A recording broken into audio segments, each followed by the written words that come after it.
Hello,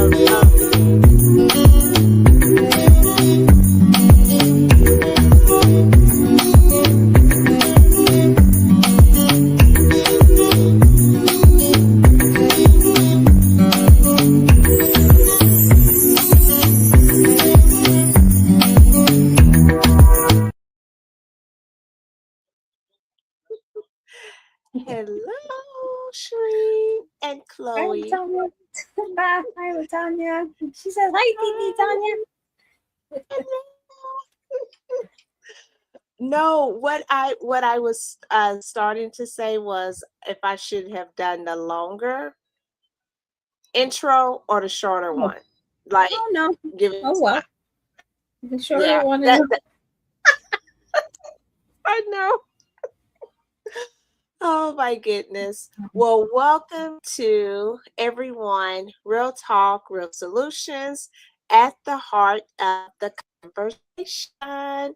And our special guest, Chloe, in the picture. She's just so adorable. Thank That's you. yes, that is our Chloe. Chloe. And hi, Chris. Thank you so much for joining us. Rosalind, thank you so much for joining us as well. And to everyone in the eye, thank you so much as well.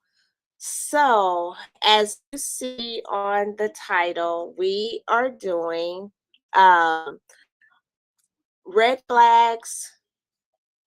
I'm trying to do it like, okay, red flags, yellow flags, and then green flags in a relationship. And so what do they really mean? And so we were wanting to talk about the different areas for a person who is single, a person who is biblically divorced and want to remarry, a person who is widow and is considering being remarrying. I think I hit all those. Yeah, I think I hit all of them. And so we wanted to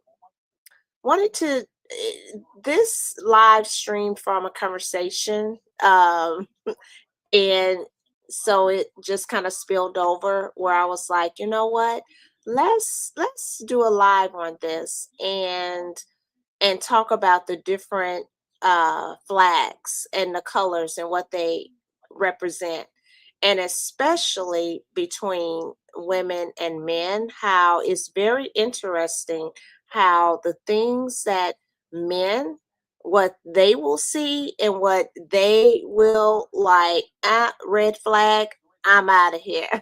Like, I'm done. And women, we tend to see the red flags, but we'll just continue. We'll just continue on and continue on with it. And why do we do that? And yes, we have Chris, who is a guy. So, Chris, we would love to get your input as well on this. And also, if anyone wants to come on, just let us know and we will share the link and you can come and join the conversation. And so, yes.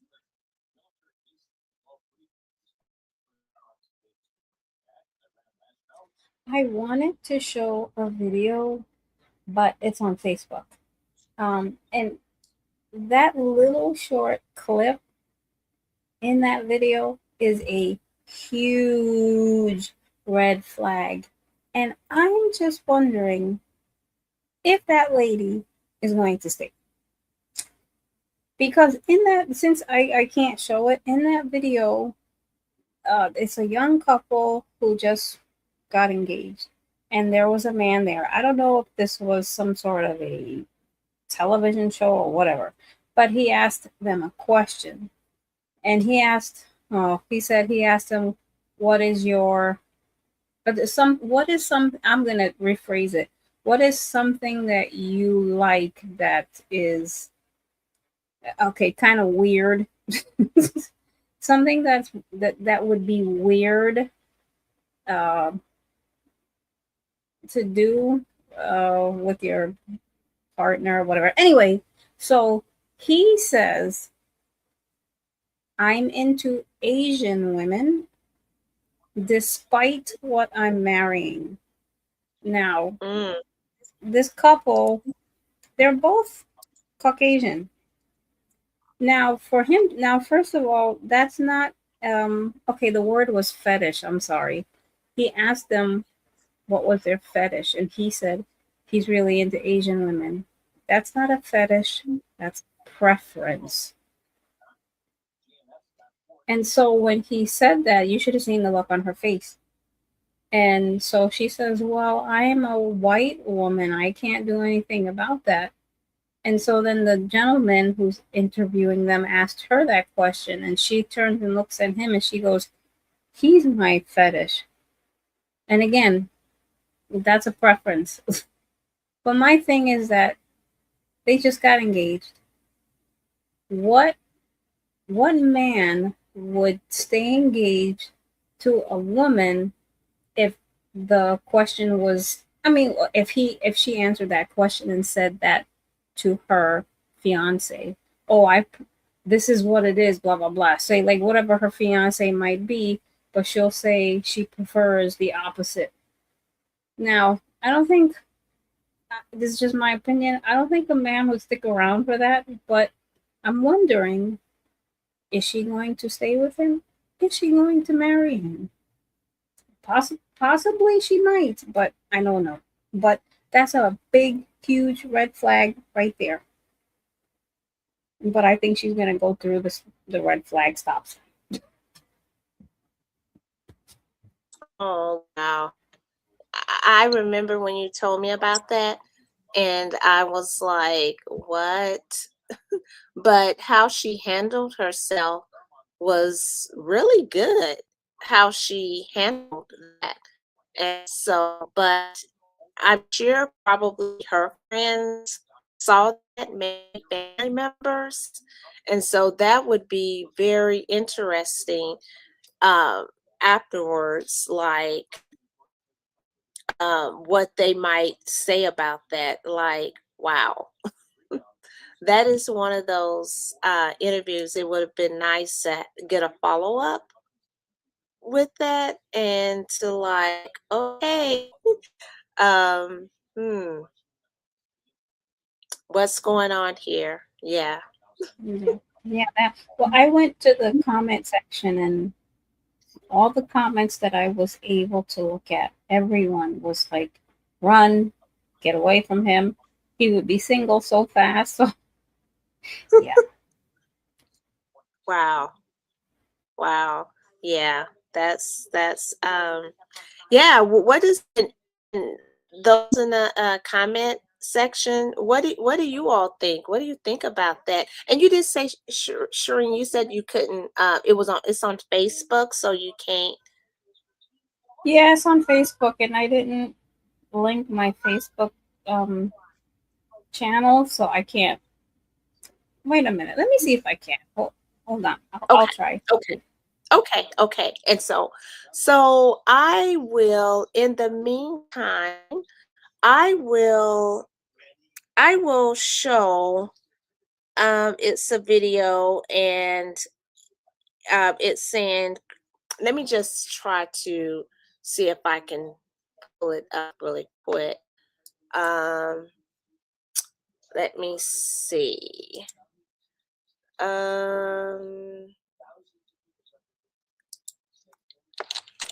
it is.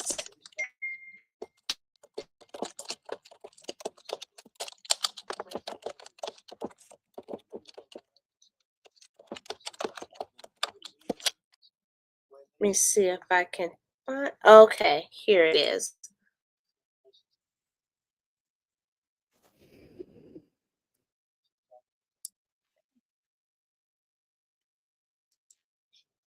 Okay, so I am going to pull up this one. Let's see.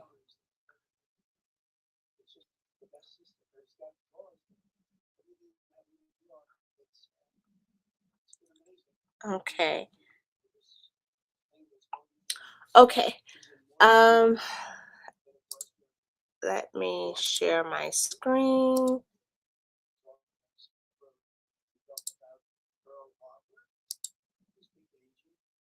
But before I do that, let me put up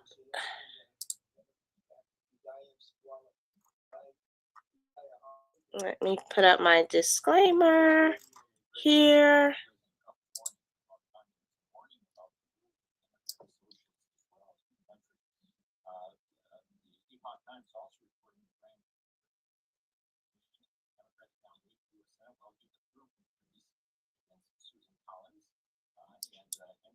Okay. Don't want to get us a copy strike. So let me go to the video and oops, nope, not that one. Okay, here we go.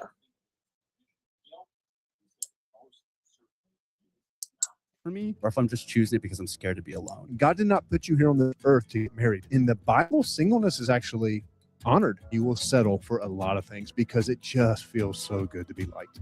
We talked about some green flags. What are some red flags? Hey, stop where you're at. You're saying you're hoping some people may break up as a result of this. Honestly, welcome to the Live Change podcast. Today, I'm joined in the studio with Caroline and Jason. And guys, today we're talking about dating. Specifically, how do we date well? And I want this episode to hit people really where it hurts in some ways. I want this to be a don't get married until you listen to this whole episode kind of episode. Yes. I like that. Yeah. Because I feel like we're going to I don't make know if I like hitting people where it hurts, but that's true. The heart, man. the heart. There's some heartbroken people out It's there all like, I out need of to hear love. this. Yeah. I need to hear this. But you're going to make a ton of important decisions in life, right? Like, hey, where do I go to school? What do I study? The city I live in, the friends I have. But I'm sure we'd all agree the biggest life decision you'd make as far as who you're partnering with in life, getting married, is going to shape the trajectory of your life, your well-being, and even how you follow Jesus in a ton of ways too. Yeah, you're exactly right. And so I think to get us started, my hope today too is just that people walk away with like, here's a list of green flags. Here's a list of maybe red flags I want to avoid. And if they're in a relationship right now, they can even do kind of an audit of like, hey, is this going well? Is this trending the way I need it to go?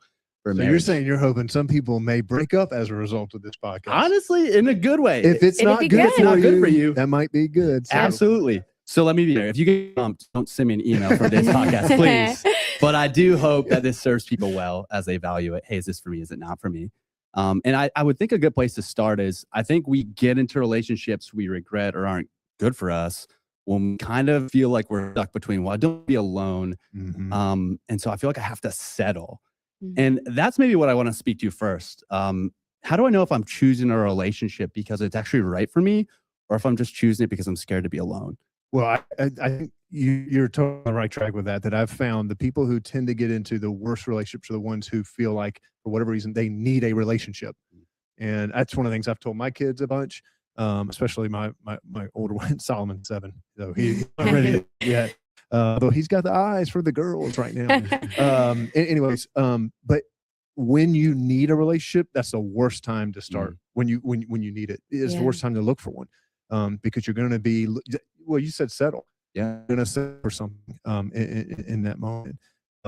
Your question though was about why we get to that point. Yeah, differentiating between like this is actually good for me and I should feel the freedom to actually date this person, or like I'm just doing this right now because I feel like I'm afraid to be alone.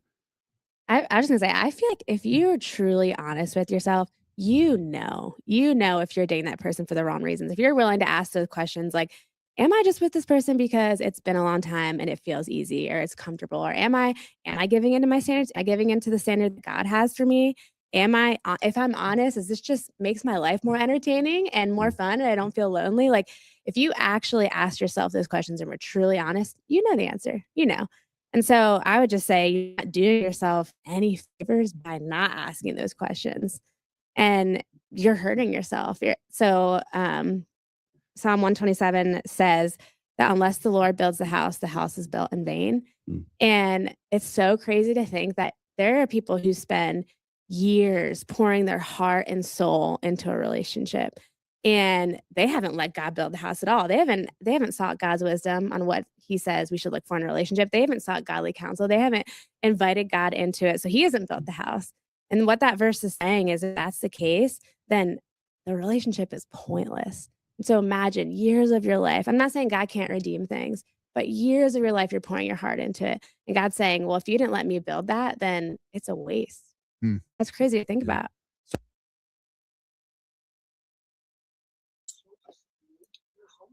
Wow. I'm sorry. I just had to stop right there because wow. Unless the Lord builds the house, you're laboring in vain. Wow. And I like what you said, how deep down we know, we really, really know if we just in a room by ourselves with us and God and just really lay it out to God, XYZ. This is really, really, the deal. I really know. But a lot of times there's the but that's there. And so, and a lot of times women, I think we have a little harder time, like maybe pulling away or either just, I don't want to say, I don't know, but, as to why it's so different for men, why when they see the red flags, typically they just they they don't stick around or they don't continue in it. But Shereen, were you able to find that video? I'm sorry, I don't want to keep going on. Yeah, I found it. Let me see. Let me see if I could share it. Let me see Okay. if that'll work. Oh, I guess it will. Okay, I think I can. Yep. Yay. Okay. So we'll pause this one. Okay. Okay. All right. So can you see that little? Can you see? Well, I don't see it. I think you might have to stop sharing your video.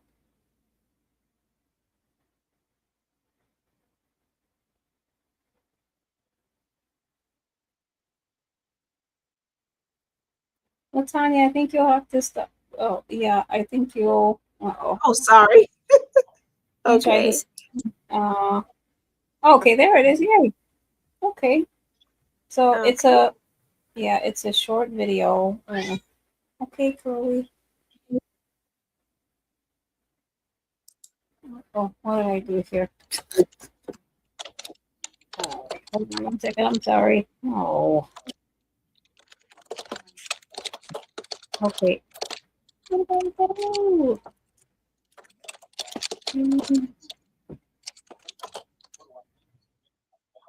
Can you still see that by any chance? Well, it says okay now. You can see it now? Okay. Sorry, I don't know what I did before. Okay, here we go. Y'all just got engaged. What's y'all's fetish? I'm really, really into Asian women despite what I'm marrying. Bruh. I'm literally a white woman. I don't know what to say about that. So, What's your fetish? my fetish, that man right there. This one. Yeah. Thank I you. hope y'all have a great wedding.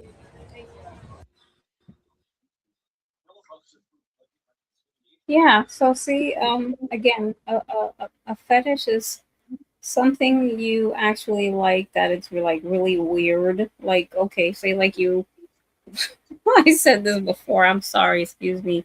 If you like sucking someone's big toe or something, like that's a fetish. Or doing something weird or gross that you normally wouldn't do.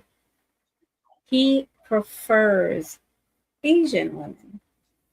And again, how do you, but you know what? I kind of say maybe it's a good thing he asked that question and she heard what he said, because I pray that she would really step back and just say, no, I'm not going to move forward with this. And again, he He didn't even say, I'm really into Asian women despite who I'm marrying. He said, what I'm marrying. What does that mean? She's not a what? I think I understood what he meant. She's white. She's, that's the what, but still, she's a person. She's not a what. But hopefully, she won't go forward with that relationship. She'll give him back his ring and say goodbye. Yes. Yes. I don't know who wrote this, but it says never trade your partner's dignity for a cheap laugh. Hmm. Yeah, they wrote that up under that. And I was like, yeah. And I was looking at her face, and when he's after, she was like, well, it's him. And she, unless I misread it, but in her face it looked like disappointment, even maybe embarrassment. Yeah, I think all the above and then some, Yeah. like shock and disbelief and hurt. And I think she was trying to play Yes. it off to try to make it look like she wasn't too shocked, but Yeah, all of it. Yeah. yeah. Hey, ladies. Hi, Hi, Billy. Billy. How is everyone? We're good. You okay? Yeah, so that was the video. Like, it's terrible. Terrible, terrible, terrible. What would any of you do? Chris, what would you do if you just got engaged and that person asked a question like that? Well, I don't think you would be anywhere near someone asking you that type of question. That's not something we as believers are gonna ask another believer something stupid like that. But let's just say hypothetically, you were asked a question like that and your fiance responded the way he did. What would you The question was, that man asked that couple, what is your fetish? And like I said, that's not a fetish. When I mentioned about the toes, that's a fetish. That's doing something that's off kilter that you like. But what he said, that's a preference. He prefers Asian women over his Caucasian fiance.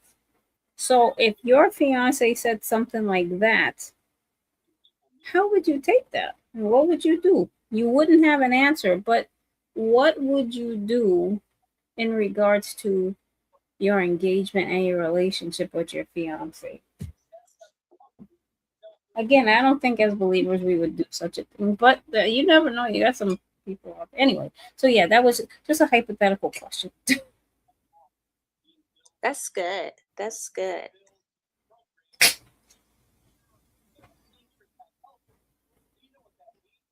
Okay. Chris said, hold on. He's coming on. Okay. That's a really good question. I know While we're my waiting, friend. yeah. Sorry. I'm sorry. No, I know no. a friend of mine. He'd be like, Mhm. goodbye. He'd say goodbye in a heartbeat. You're like, nope, goodbye. They say, don't let the door catch you. Or yeah, don't let the door hit you or the good Lord split you. Yeah. There you go. There you go. Yes. Exactly. Exactly. Yeah. I mean, wow. Um, let's see. What I guess from I'll be the right back. women who are here, Lisa, Rosalind, what would I'm sorry. you I'll be right back. I'm sorry. I gotta feed Chloe. I'll be right back. I'm sorry. okay, okay. So Lisa and Rosalind, what and who, let me see, make sure I'm not missing anybody. What would you all do? What is your thoughts?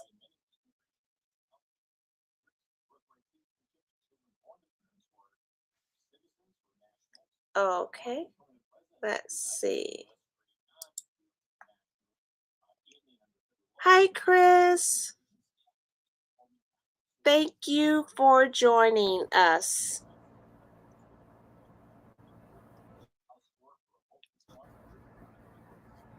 We can't All hear right. you. Oh, okay. Okay. Now we can Can you talk. hear me? Yeah. What's up, guys? It's kind of, wait, it's kind of really like loud. Okay, Hold on. can you say something now?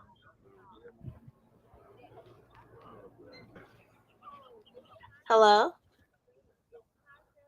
Is it lagging? Okay, now that's a little better. Okay. So Chris, do you remember the question that Shireen asked you? Can you repeat it one more time? Okay, I can't. But I'll give you my how would you respond? How would you maybe respond let's say uh if that happened to you, like if it was a lady and she had said she would, in spite of what you are or with you, that they their preference is like an Asian guy or some other type of ethnicity.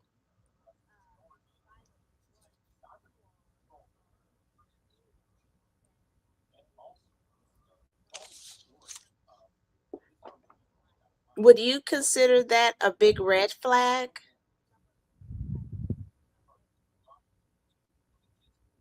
Hmm. Uh, it was a little distracting because I could hear you guys, but then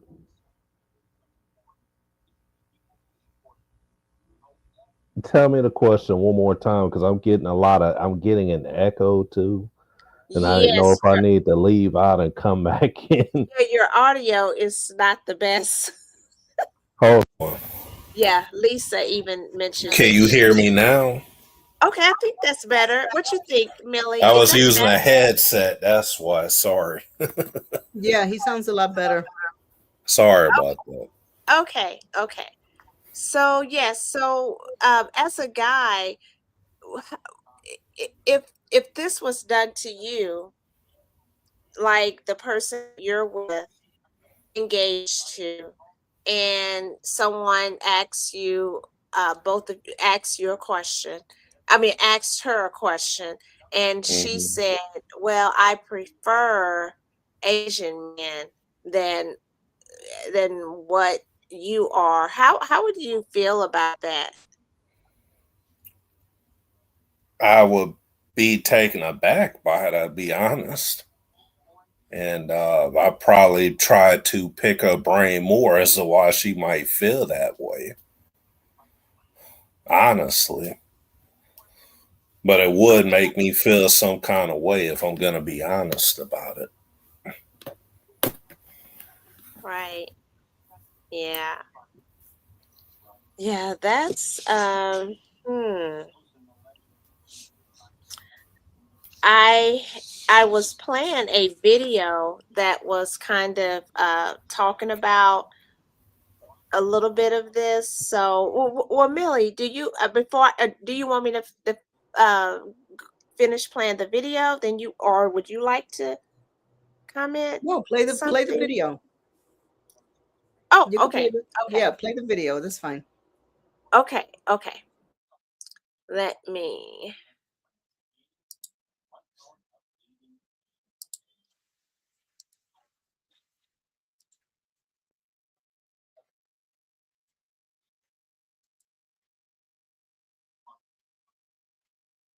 Oh, wait a minute.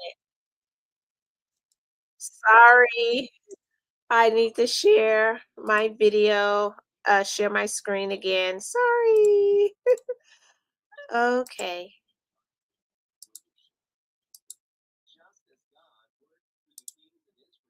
Uh-oh. Okay. Here we go. You can All answer right. that, and you have to know, you have to kind of dig deep for your motives there. And the problem is, the reason why it's tricky is because it feels so good to be liked. Yeah.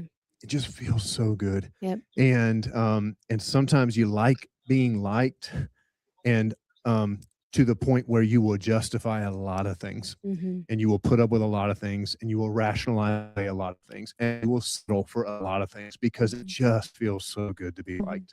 Um, it's just not, it's not sustainable. And I mean, we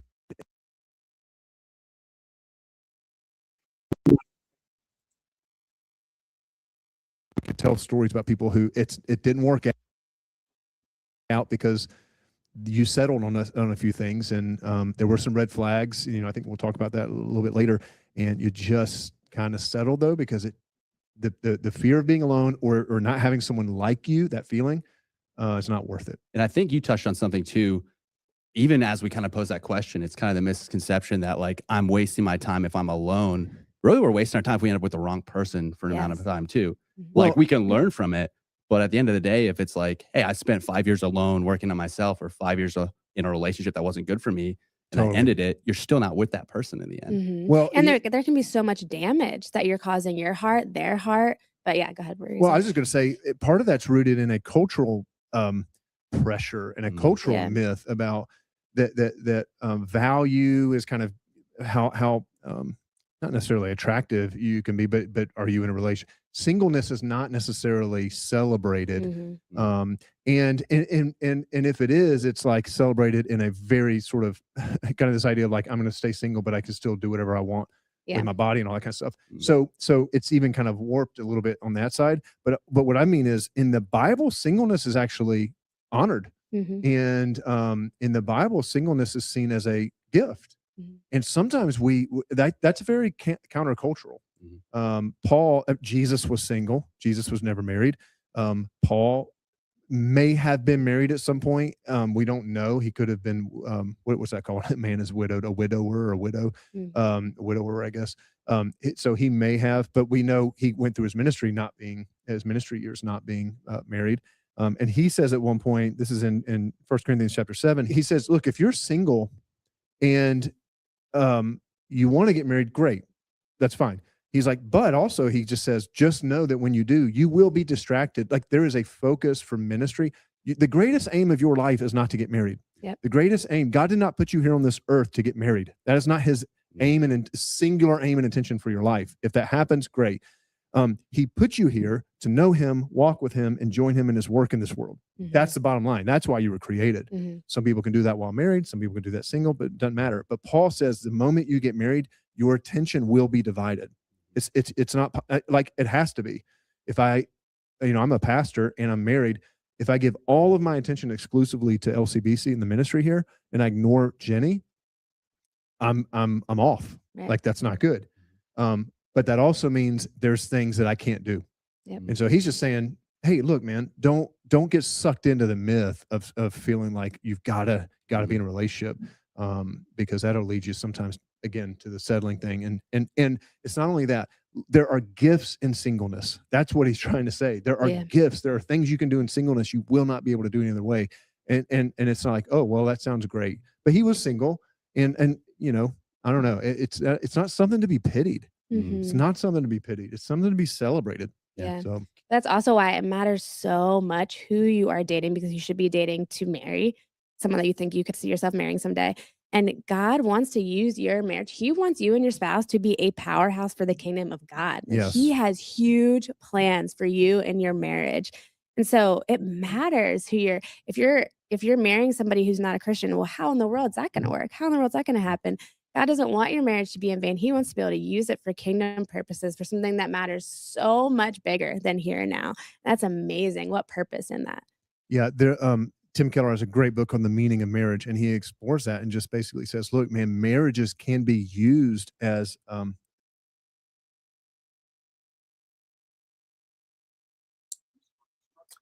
I wanted to stop it there, and please, anyone, if you want to like, oh, want me to stop it or want to say something, just unmic, just talk, just um, and I'll do that. I thought that was a good breakdown, like especially what he was saying about, and scripture does talk about that, how when you are, if you're a single person and you do have that gifting of being single, and then some people just, whether, I mean, I don't know, they have it or not, they just end up, being, single. um and how he had mentioned how you're not distracted because you don't have, like, you can just be single focused, how he mentioned it, but like how he mentioned he's married and yet he did, I think he did say, yeah, he's a pastor or in the ministry. And if he gives all of his attention to that and ignore Jenny, his wife, there's going to be some problems.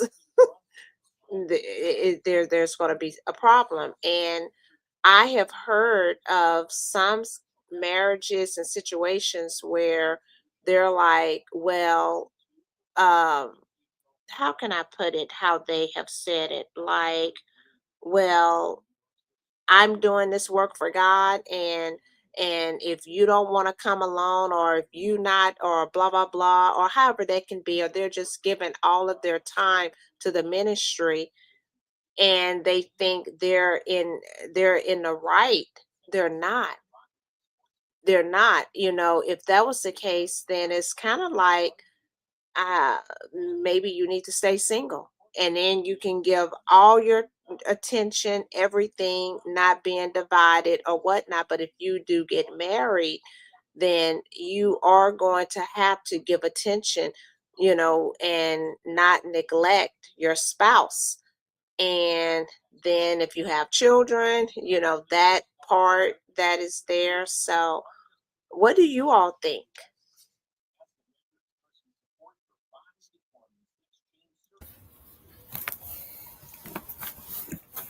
Just telling the truth. Because if you're involved in ministry, it does take a lot of time, a lot of energy. And, you know, when you're just focusing on that, yeah, you don't get sidetracked. And you don't have to sit up there and account for another person if you're not ready to do so. And it's why I'm still single, going 40 years into this earth. But that was my choice. And, because tomorrow we got a prayer walk coming up with my ministry tomorrow. So if I was involved with someone, then I'd be, I have to, think about them too. But thankfully I don't. For me, the struggle is just, feeling lonely, having those, having that urge to need to have somebody near me. And it's okay to want to have companionship. I'm speaking for myself. But it's also good to, have the advantage that I have, because I can just get up and leave and not have to be home at any specific period of time as well. So there's, like he said, there's advantages and disadvantages to that. But the primary thing is, it should be, how am I best using my time? Am I growing his kingdom, or, or what? What am I doing? So that's my thought on that. Thank you, Chris. That was really good. Thank you. Oh, Well, I've you're been welcome. I've been in both. Um, in ministry married, and in ministry single. And both of them require balance, because it is difficult, especially when you have young ones. But it is, I mean, I don't see anything that he said that was wrong. It's just, you have to have a good balance. I mean, you can do ministry while you're married. Um, it's just that when the kids are involved, you know, you got school and you got homework and you got um, all kinds of little um, distractions that can, and especially if they're in sports or, you know, as they get older and things like that. Um, so you know, the bottom line is, I'm enjoying my singleness now, because it's, you know, there are no distractions. I can totally concentrate on ministry, and, you know, go about my duties for the rest of the time. So, but I've seen both, I've experienced both, and yeah, it just gets a little bit more challenging when there is a family involved. But otherwise, if you know how to make that balance work, and there are people who do know how to balance that, hey, it's a good thing.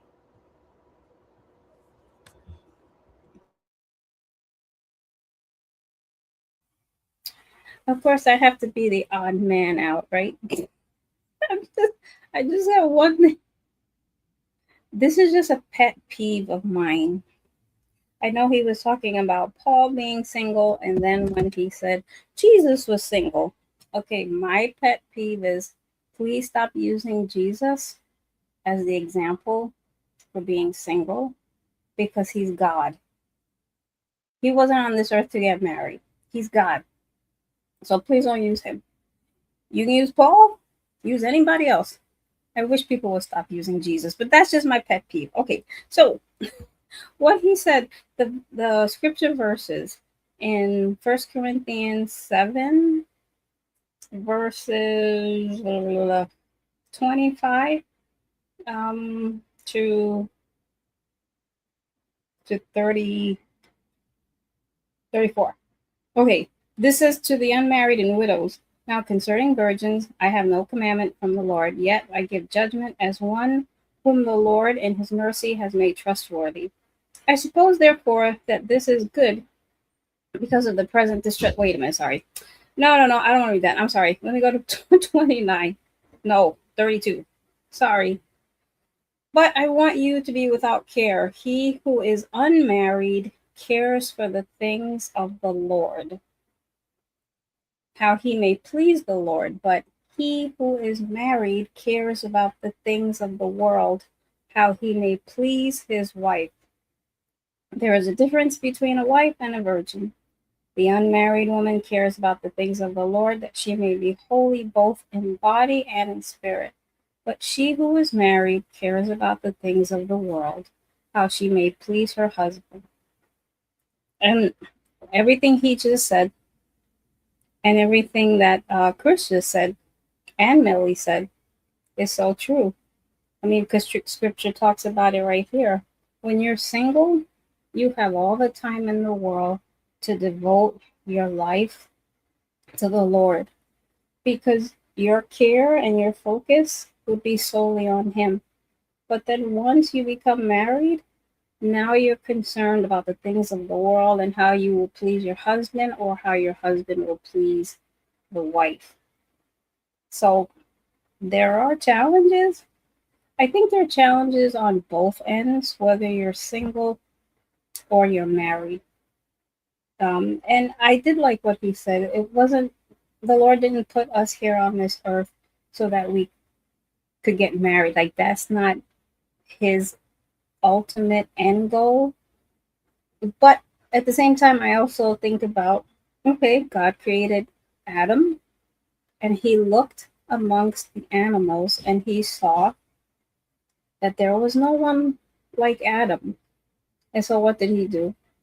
He created a helpmeet. He created Eve. So no, God's ultimate goal is not so much for us to get married, but he did create marriage. He created that incredible covenant for a man and a woman. So if that's what you desire, then praise God. I pray the Lord will grant those that desire. And if it's not your desire, and even if it is and you kind of feel like it's not going to happen, just I guess praise God in the midst of where you're at. And the Lord will continue to sustain you until he brings your mate into your life.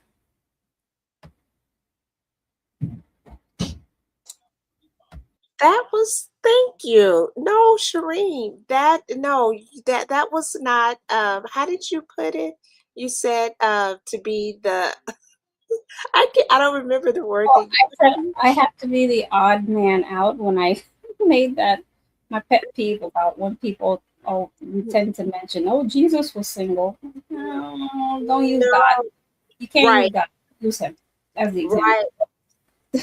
Right. No. I agree with that. Jesus, his purpose, and it was very clear of what his mission was. And it wasn't to get married. And it was to come and to redeem us. And so, yes, I thank you for, when that is pointed out, well, Jesus, he was single, and no, let's not blur with that. He had a clear purpose of what he was, of what it was for him. And so, no, that I agree with that. Yeah. Yep, he was never here to get married. Yeah, that's true. Because he's God. That's my biggest thing. It's Jesus not is even God. a thought. Jesus is God. He's not. Yeah, never a thought. He's God. It's not even a thought. Sinless. It's just, I mean, I don't know. That's just something that maybe there's somebody who think, but it's just, yeah. That's, I don't know what to say about that. But yeah, that's really good. Yes. And then of course one of the obvious ones, uh about a red flag not being, and they mentioned that, I think the lady did, how they do not love Jesus, not being equally yoked together. So not let me. They are expressions of what God can do. Reconciliation, how God can bring forgiveness, because you got to forgive each. I mean, like they're basically a little outpost of all that God can do when you're both aligned. You said something to remind me of something that Ben Stewart's got a great book on dating and singleness and marriage and engagement. And anyways, one of the things he talks about is that dating at the end of the day is evaluation, not a status. We look at dating as a status. I'm dating someone. Dating is not a status to be taken on. Dating is an evaluation to be entered into. Yeah. And so when that kind of goes to that, the purpose of it all, right? And so when I'm dating someone, I'm doing it very intentionally to determine character, to determine missional alignment. Like, are we both pursuing Jesus? And all that. So, but it's an evaluation. It's not a status that you're looking to take on. So what I'm hearing too is like, hey, we're created for kingdom impact. For some people, if you're just doing the math, that's going to be singleness. For some people, that's going to be marriage. I love how you spoke to kind of the cultural misconception with singleness. Can we do that quick for marriage too? Because I think culturally there's this conception of like, I got to find the one. This is you complete me. That's not where I thought you were going, but we can go there. No, go there real quick. So there's just this idea like, I need to find the one. There's just one person that will make me complete, and that's the person for me. Let the pressure off. If that's the case, listen to this. This is how ridiculous that idea is. if there's truly only one out there, all it takes is one person to screw that up for the whole world. Yep. Because if they didn't get the right person, then that means you just do the dominoes Yeah. started falling at that point. Mm. So no, God's will is a lot more permissive on that. God's will is that you marry. He talks about in 2 Corinthians 6 to not be unequally yoked. So that is a principle for Christians who are entering into relationships, is to go, look, if you're entering into a relationship and the other person doesn't know Jesus, doesn't care about following Jesus, whatever, all Paul is saying is there will come a moment, like two ox or two horses that are yoked, tied together, where one wants to pull this way and the other wants to pull this way. And guess what? When one wants to pull the right, one wants to pull the left, guess where you go? Nowhere. Yep. And that's all he's saying is you will get stuck.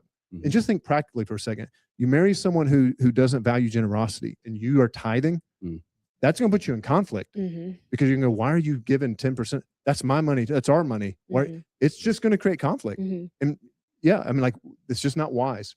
Really, what I'm hearing is, there is no just like one person out there for you because that's silly, but there's a standard. Yeah. So the standard is, that's what we were getting at. The standard is, look, is it someone who knows Jesus? Is it someone who's pursuing God and all that kind of stuff? So, and then there's like that's like lowest rung of the ladder. When Jenny and I started dating, let's just be real honest. It almost always starts with attraction. There's an attraction physically. There's an attraction. The very first thing I noticed about Jenny was not the fruits of the spirit. While she's on the basketball court, I didn't even know her. I just saw her on the basketball court, and I was like, she's pretty, and her hair is really pretty, and she had long hair, and I noticed all the physical. So yeah, so we shouldn't be stupid to pretend like that's not usually the first step. But this is why you don't need to jump right into dating people. What Jenny and I did for that first 6 months is we just hung out in groups. I just put myself and she put herself around. We put ourselves in positions to watch each other in group settings. The problem is when you jump so fast into let's start dating, now you've actually got relational dynamics that if it you don't even know anything about them. So if it goes makes it more difficult. If it's not, Yes. you realize they're not the right person. It's Totally. harder then to. It's a lot harder. Yeah. As opposed to we just all hang out as friends and now I know. And the things you're watching in those moments is you're watching how do they treat the servers at the restaurant? How do they treat the other women, the other girls who are in our friend group? How do they talk about their parents? These are all the kinds of things you're listening for and watching for because that's where character's revealed. And you've done all of that without any exclusivity in the relationship. So you can do all of that. You can date someone without them knowing it. And you probably should. Yeah. Sneaky that's dating. Good. Yeah. I just came up with that. Yeah, I like that. Remember that. Right? I'm gonna say it Somebody needs to again. write that down. You can date someone without listen. knowing it. Someone's gonna listen. Wow, that was interesting. You can date someone without knowing it.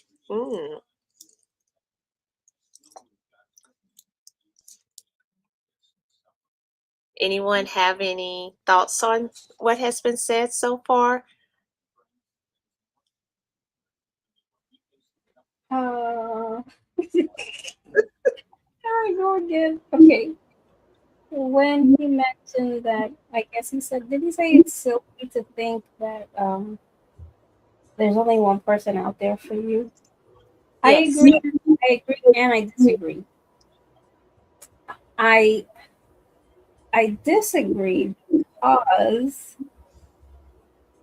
if you're going to marry one person and you both know that God has brought you both together, then that one person is for you. Now, let's just say your spouse passes away. Yeah. Okay, this is what I'm going to take. I'm going to take Pastor Sean as an example. Pastor Sean was married for 25 years to his first wife, Deborah. So she was the one for him for those 25 years. And then when she passed away, the Lord brought another woman into his life. And now they are married. So she is for him now. Okay. Yeah. But that's just me. That's just me. I do believe that God has someone for someone else. And that's the person that God has chosen for you or for him for that time. Mm, that's good. That's good. Um, I think yes, I do believe that God can that he can pick someone for you. If uh, but how much it's really similar to what you were saying, because if that person, if I go with the notion that God, has one person that he has in mind for a person, but then if that person is no longer not, you know, there or something, then it's like, well, I guess it's over for you, because it's the notion that God had that one person, and if that person don't work out, then it's like it's just too late for you. That one person is gone or whatever with that one person. Um so I do believe that yes, that God, how he can uh, pick someone for you, but I also believe that um I guess that's a good example. Like I'm thinking about like with Pastor Sean in that situation where he had his wife. Then after she had passed away and he was a widow, then he was just he was free to marry again if he so desired. And so he found his wife that he's married to now. And so, yeah. So I guess it's the same what you were saying with that. Yeah. Oh, Millie, I'm sorry. No, I was listening to you. So what is your thinking on that? Do you have something different, or I don't quite know how to answer the question. yeah? I really don't. Um, I because mean, yeah, God can have someone for us, but remember, um we have morality to choose yes, we have. that individual. Mm-hmm. Um and someone can say, with all of the temptations and that we have these days, and that falls on both sides, men and women. You know, I mean, the enemy is going to um, attack both sides, and he's going to throw every kind of temptation. And marriage is okay. There goes my doggy. Hey, Chico. Chico just got in the mix. Barking. Wow. Chico got his thoughts. Wait a Let him minute. talk, Millie. Let him Wait talk. Chico is wait. I just realized I've never heard him bark. Oh, remember, I not to get off track, but I had asked Millie once, "Does Chico bark?" And she said yes, because I never heard him bark. That's if somebody is like in the laundry area. Okay. um I mean, I can't hear them, but their hearing is impeccable. Okay. So he just, he's playing, he's doing his duty, Wow. guarding Chico. Okay. So I'm like, okay, but otherwise, no, he's not a barker. That's as much as you're gonna probably get. Um, because he is a 7-pound little chihuahua over here, but with a very big personality. Um, but the sweetest one I've ever seen, or met, for that matter. But getting back to the issue at hand, um, because we do have that morality. And yes, there are some people that, instead of working on their marriage, the easy thing to do is escape from it. And I've seen both sides, where I know couples that have been married for 40 something years, others for 20 something years, and they get tired, but you have to learn how to, I think it was Dr. Tony Evans once say, many years ago, that you don't date to marry, you marry to date. And how true of a statement is that? Because life will throw every kind of challenge your way, that you're going to have to learn how to navigate those things without disrespecting one another. um and so it's yes, God can give us that spouse that we pray for. And I've seen, where I'm living proof of that an individual can pray for that spouse, and God will give them every single thing on that list that they desired in a mate. Because of our humanity, however, we can turn those blessings into curses, where the marriage can be, can wind up in divorce.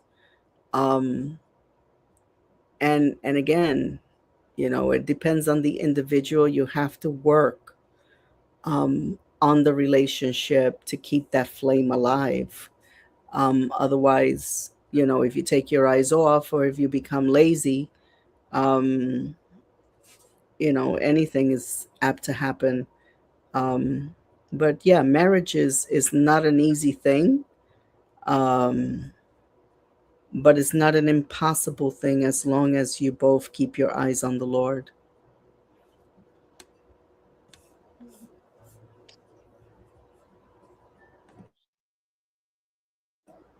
That's my take. Okay. Thank you, Millie. Listen to this now and be like, "We're dating." The person's gonna be like, "What?" Yeah. What? That could be Oh fun. gosh. Yeah. I was just If gonna say you're a to you weirdo, saying, you cannot hide behind that. Don't use that. Yeah. To you saying like this idea of like there's this one person. I feel like wrapped up in that, even just that thought, is that there's this perfect person. We Mhm. know there's no perfect person. There is not a perfect person for you. I don't believe in soulmates, because what if your spouse passes away and then you get married to somebody else? Like, Yeah. so there's not a perfect person. And if you're going into a relationship and you're seeking for the perfect person, someone you might not be saying this, but I think they're fix the problems that I have. They're gonna heal the wounds that I have. And that is all the wrong thinking. You're trying to use them to fill voids that only God can fill. And you're trying to replace them with God in your life. And that is really dangerous. That's a recipe for disaster. Yeah. That's a recipe for disaster. So I think the ways that that you're ready for dating tend to be, one of them is your relationship with God comes first before anything and everything else. Jesus said in Matthew, I think it's chapter 6, where he says to seek the kingdom of God above all else. Seek the kingdom of God above all else. Not seek to get married, not seek a boyfriend, not seek a girlfriend. Seek the kingdom of God. And then he says, he's talking about money in that situation, but the principle applies. And he says, and all these things will be given to you. It'll all fall in line. Yeah. Your intention and your desire and your. Sorry. I'm sorry. I just wanted to ask a quick question. Is anybody thinking that they're going to find the quote unquote perfect person? I don't think anybody's thinking that, right? There is no perfect person. Thank you. Doesn't exist. Only the only one is Jesus, and that's it. But you know what though? But you know what? I think some people, they may not say it, but I think the way some people act, they they give off that, because we know there's no perfect person. We're not perfect. The other person is not perfect. And and and because it's such an overused thing. Nobody's perfect. Nobody's perfect. I'm not perfect. They're not perfect. But the way we sometimes can react and with people, it's almost like we give off that that that vibe of perfectness. That's And I that's think kind of my thought. I think that also happens with You know, like in the very early stages of any relationship, that you can see no wrong with this individual, but give it a couple of years when you try and kind of settle in, and you're going to see the flaws, you're going to see the shortcomings, you're going to see the attitudes, you're going to see everything, and that's when you have to learn, um that, yeah, at one time you couldn't see no wrong in this individual, because they were like that perfect man or that perfect woman. Well, that's that's a facade, unfortunately, because there is no such thing. But just learning how to work things out together, where love has different stages. And um I have seen it in many many couples, where you go through these horrific trials and storms, and they pull through together. There's a couple that I know in Florida, and gosh, I they've been married for over 20 something years, and he went into an addiction, and he was out there for, I don't know the exact number of years, but she stood by his side and she prayed, and they're back together again. God is restoring the marriage. And so man, that takes a lot. um that's almost like standing by. I mean, look at even Shireen, look at Pastor Simbala's dad, and how he became an alcoholic, and he was in that, you know his mom didn't divorce him. She stood and she prayed, and so it's hard. It is what the marriage vow says: till death do you part, in sickness and health, and you could add everything else in there, in addiction or whatever.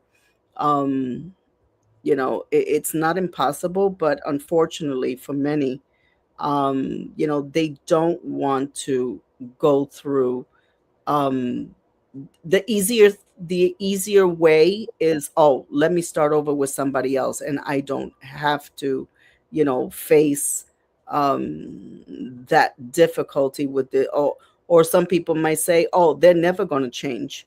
But I know God to be a God answering, a God answering God, who answers prayer, and there's nothing that he cannot do.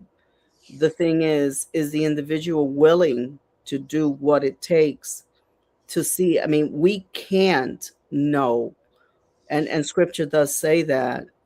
How do we know, oh wife, whether you will save your husband, and vice versa? How do you know, husband, whether you will save your wife? We don't know that. um so it's, I mean, yeah, it's a difficult one, but there are no perfect people, or spouses, or children. The only perfect one is Christ. So yeah, it's but it's not impossible for God to, do what he has to do in the individual as long as they're willing to work at it. Yeah. Yeah. I believe that there is nothing that is impossible that God can't. And I'm talking in a marriage context situation, if the two people are willing. But if one is not willing and the other one is, God is not going to override their will. And that's the magic word, That's willing. that's the thing. If two people are willing, I know of situations that it was like, wow. But at some point, something happened and one was willing, and so uh, thus far they're still together.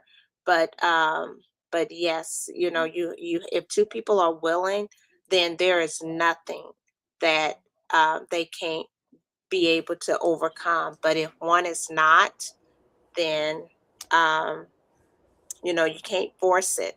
You can't No. make them. You can't, any of that. Just like God is not going to force us to stay with Him and to love Him and to want to, be, um, against our will. So I don't want to, and I think they're going to get a little bit more into that, into the red flags. So I want to go to another I'm red. sorry. I'm sorry. Before you go, I'm sorry. Oh no. No, Chris, you have anything to add there? We don't want to leave you out. No, you're Yes. not. I'm just listening. Primarily just listening. No, you can't listen, Chris. You got to talk. No, I'm kidding. I'm kidding. No, trust me, I have plenty to say. Okay, I'm only joking. No, I know. Yeah, we all, as has already been said, we already know there's no perfect person, there's no perfect situation. But sometimes, I guess, some of us have overactive imaginations and we might want to create that too. Because life is very tough. It's tough. And, people are like, hey, I'm lonely here. And, they will go out and they'll try to find someone or just settle because they feel like they can't do any better. Or some people are just crazy in the head that, they'll make up something. And it's like, well, this is perfect for me, but there is no perfection there. But yeah, I mean, I don't know. That's just my immediate thought because now I kind of, what we were talking about kind of went away from me, but that was my immediate thought on that. So, sorry. Chris, can I ask you a question? I want to ask you a question really quick. Why do you Well, think? Why do you think that for men, for the most part, and I know mhm. not everyone saying that every guy is like this, but why do you think that for men, when they see a red flag, they are more trying to think of the other word with that, to like let the relationship go? But for women, and I know you can't answer that for women because Mhm. you're a guy, we can answer. Yeah. But for guys, it just seems like there is 90% of guys, if they see a red flag, they're like, nope, that's not the one. And maybe 5%, and this is me just kind of my thinking, 5% might stick around knowing that this person is there's these red flags, And then for the woman, it's like we will see the red flags 90% of the time, and maybe about 5% of maybe women will be like, nope, I see this, I see these red flags, no. So why would you say men, they tend to be quick? They don't like linger.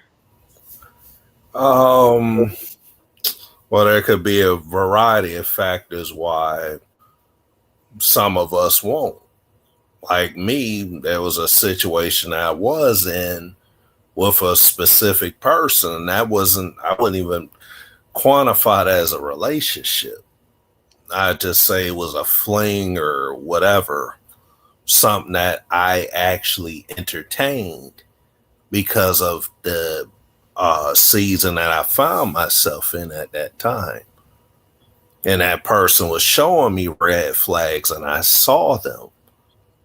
But I am only speaking for myself, not other men in this particular instance.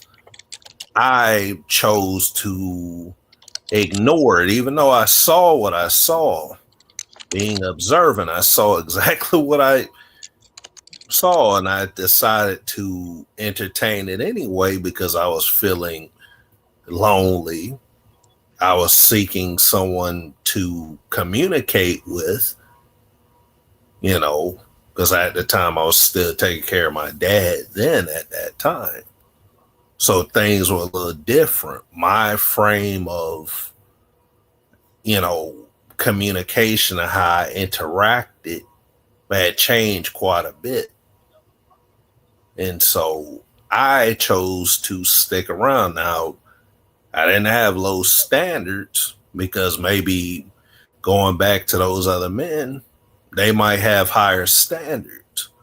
Or maybe they were in other situations too that they were hurt, because you can't disqualify that as well. Because people get, we could get into situations, and to protect ourselves, we'll say, no, I'm cutting the cord. I'm hitting the eject button early because I don't want to be hurt like this. And sometimes it only takes one person to mess it up for everybody else that comes after. But I would think, there's probably a lot of factors that differ from guy to guy, but I would say primarily that might be one of them, just standards, trying to protect themselves from being hurt. Self-respect is definitely a huge one. But some people stick around and deal with a lot of disrespect as well. And probably the high one too is, their relationship with God, I would think would be high on that point too. Because some people don't need to be in a relationship. Some people, having God is enough. And really, he is enough. But some people feel like, I need this other person to complete me. And it shouldn't just be that way. I mean, that person's there to help them along in the journey, but not to be an idol. So that's just what I think of it. That's my thoughts on it.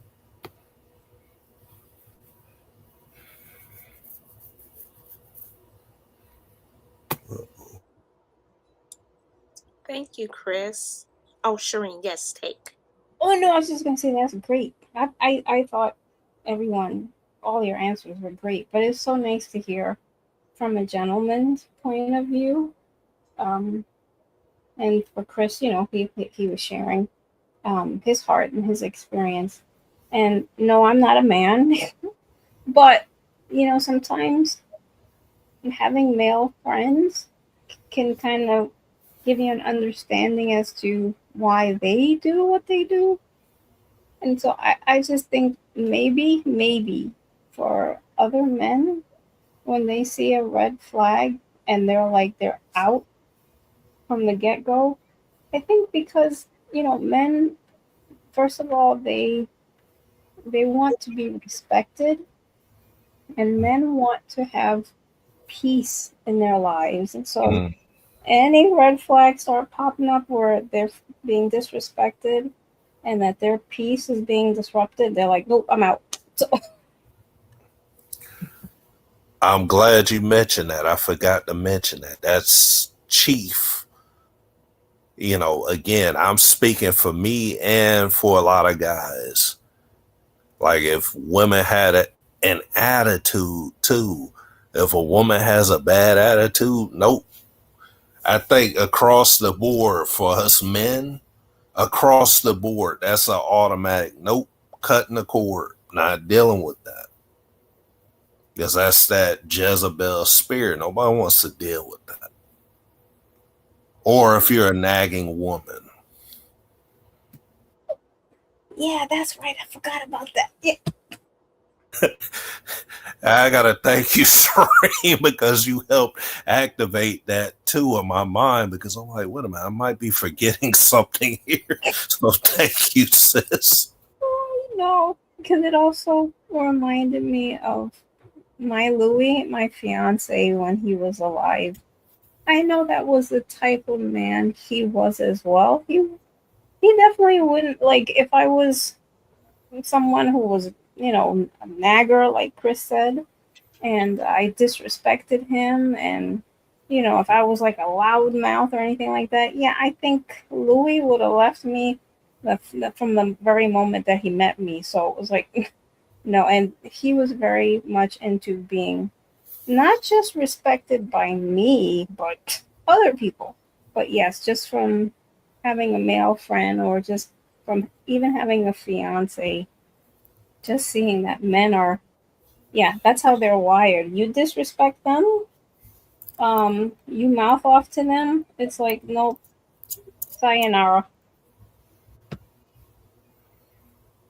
Exactly.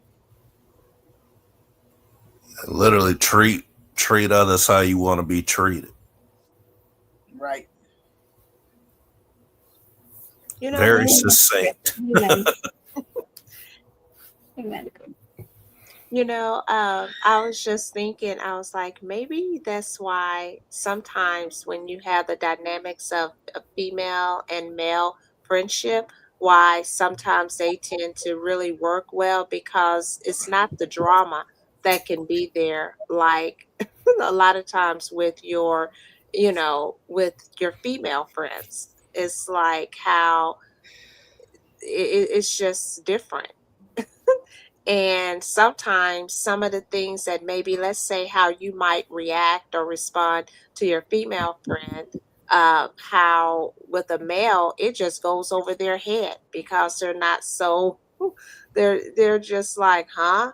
Whereas with a female, you catch every little thing, like you were snippy or you were this or just whatever. Just a thought. I was just, yeah, thinking.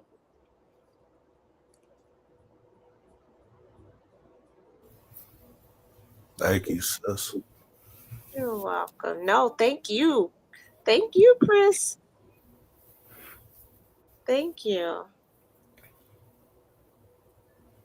Um, so I guess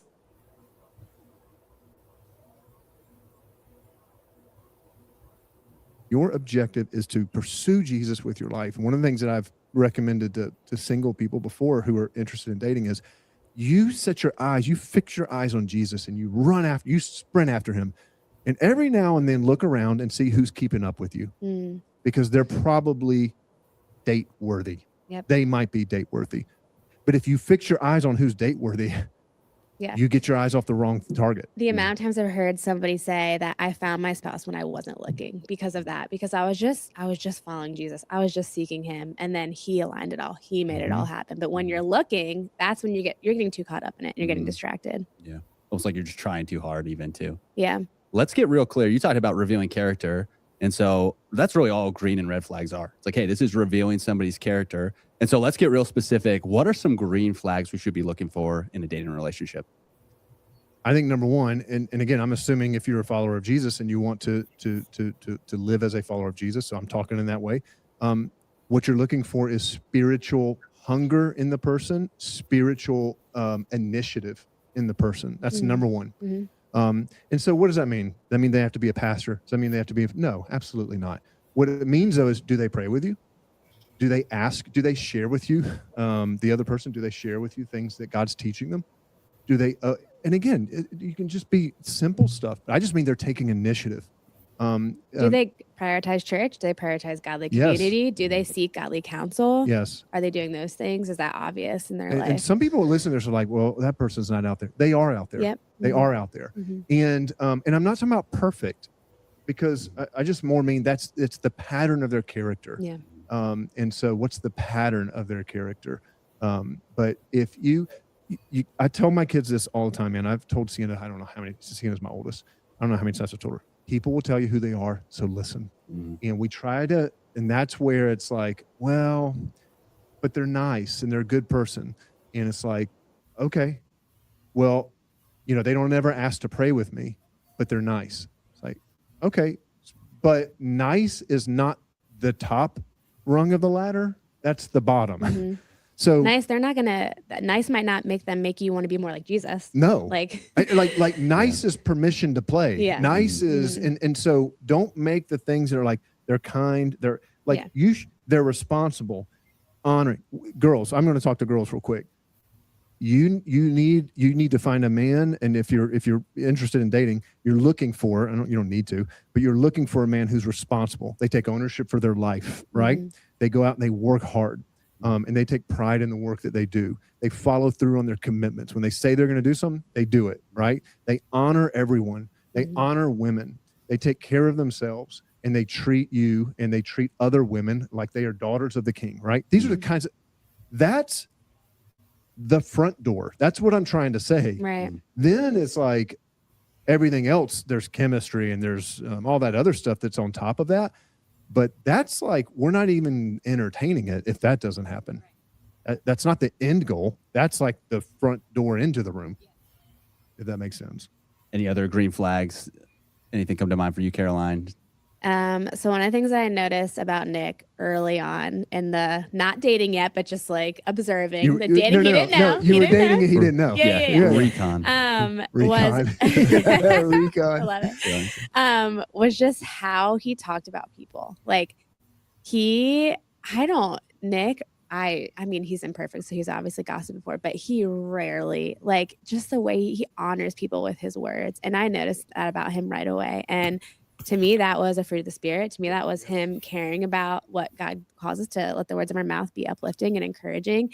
And that really mattered to me. And so you said this earlier, but watch how they talk about people. Because if they're constantly gossiping about other people, they're putting people down, they're going to do that about you behind closed doors. If they're constantly doing that and you get married to them, it's going to rub off on you. You're going to become like that too. And for me, I would say I have grown more in the way I honor people because of Nick, because he is so amazing at that. And so I would say definitely watch how they talk about people. The other, you mentioned fruits of the spirit. That's an awesome, I think, actually.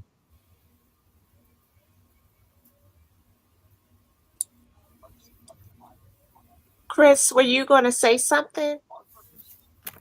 Oh, I might have unmuted myself by accident. Sorry. Oh, okay.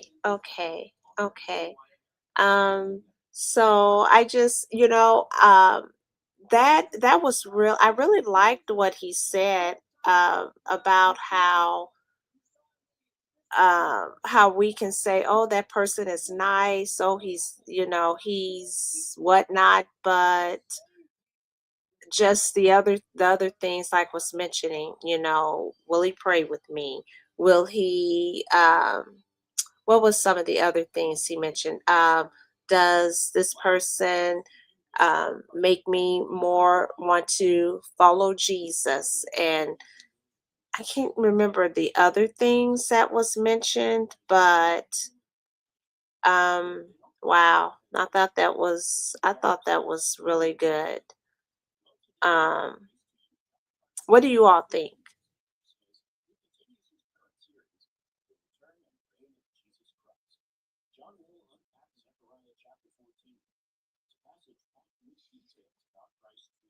Okay. Well, um, they're talking about some green. Oh, No, I don't have anything to say. I was just laughing.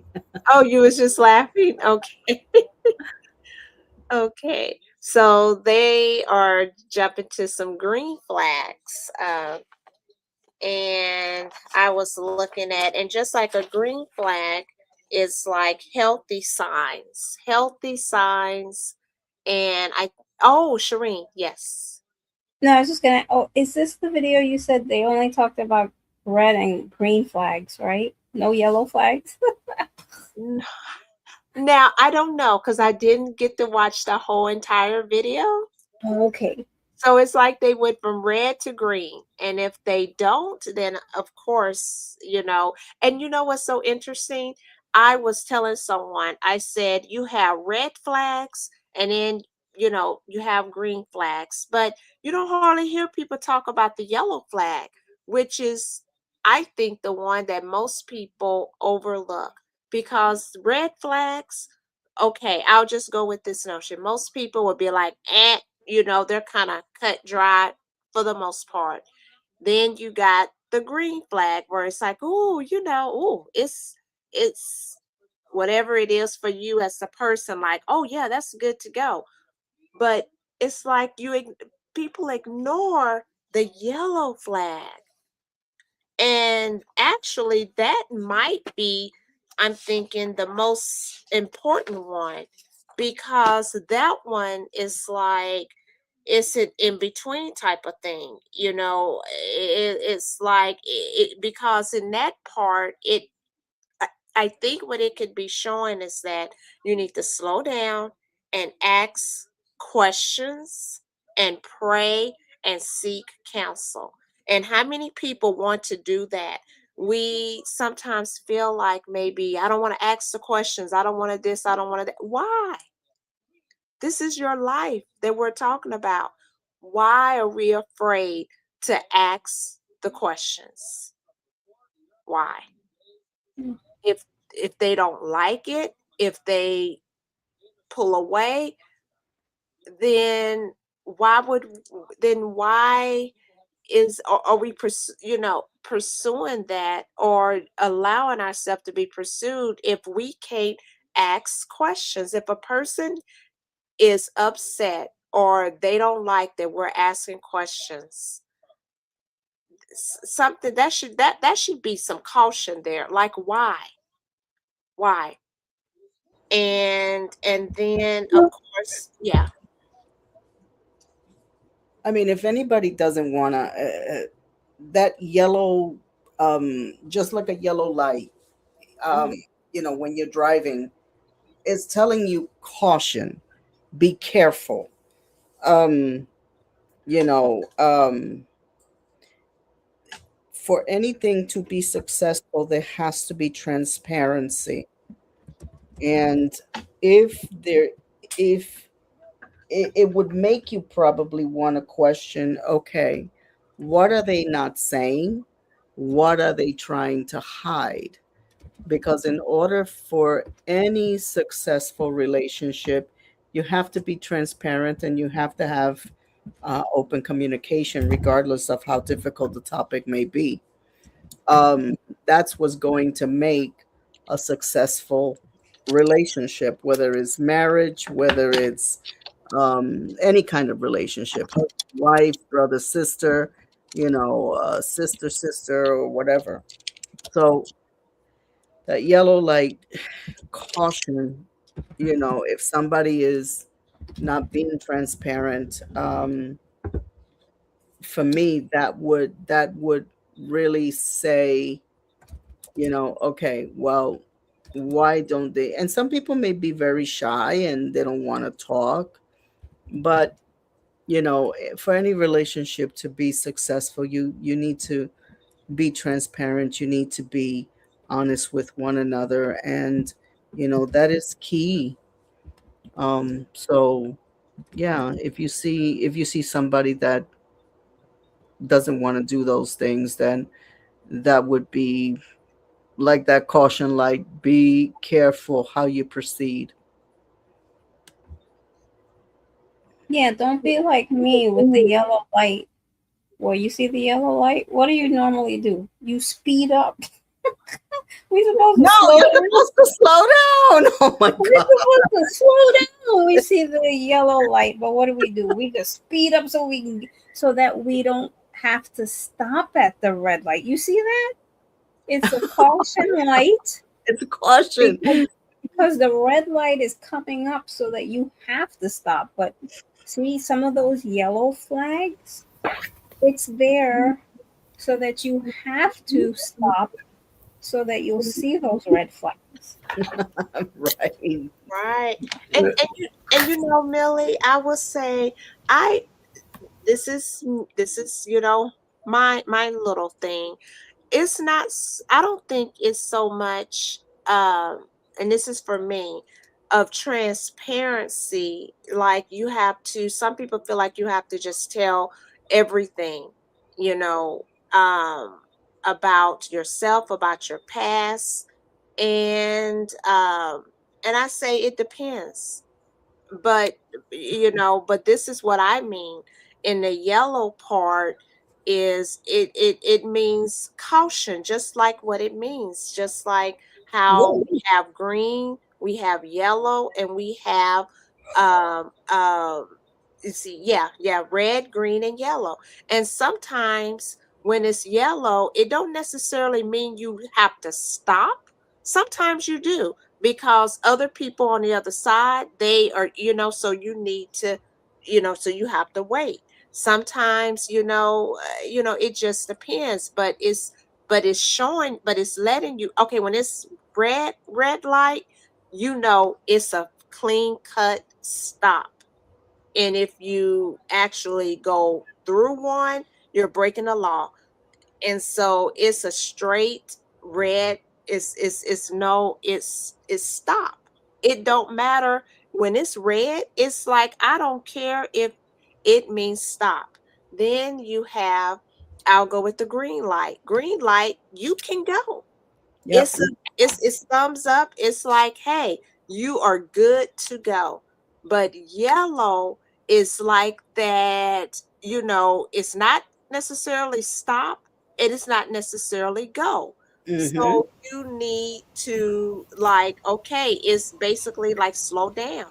Because Yes. when you see the yellow light coming, sometimes I slow down, sometimes I speed past it. But Just like Shireen, huh? yes, and And with her left foot, it's proceed with caution. it's That's what proceed. yellow is. It's proceed with Yeah. caution. Exactly, Chris. And I think what happens with women sometimes, I don't think, and you can please speak to this for men, we don't ask questions, and we just keep letting it go on and go on, and then we find ourselves in a situation. And why, if we do ask, that's the time to ask. You don't wait till after you've gotten married, or wait till, I don't know, ask. It's your life. Ask those questions that are important to you, you know. And I don't know. I mean, if I, let me ask you this, Chris. If a woman, it's just a lady and it's you, would you get annoyed if she was asking you questions, or would that be? I mean, what would be your thought to that? I don't know. I just think even if the other person got annoyed, then they just got annoyed, and maybe they just have to go, because it's your life that you are considering linking up with somebody else. And if they have a problem with you asking, and this is what I mean by that, they don't, now you can ask, that doesn't mean they have to tell you. And if they don't want to tell you, or if they don't want to, then that's, they have that liberty. But you just take note, and if that question is something that you really need to have an answer to, And if they don't want to, tell it, then you weigh that. But I don't think that you shouldn't, ask questions with someone that you are dating or considering, because I think I like what Rosalind said. What did she say?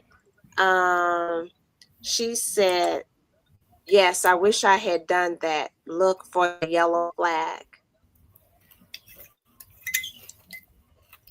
So, what is your thought, Chris, as a guy?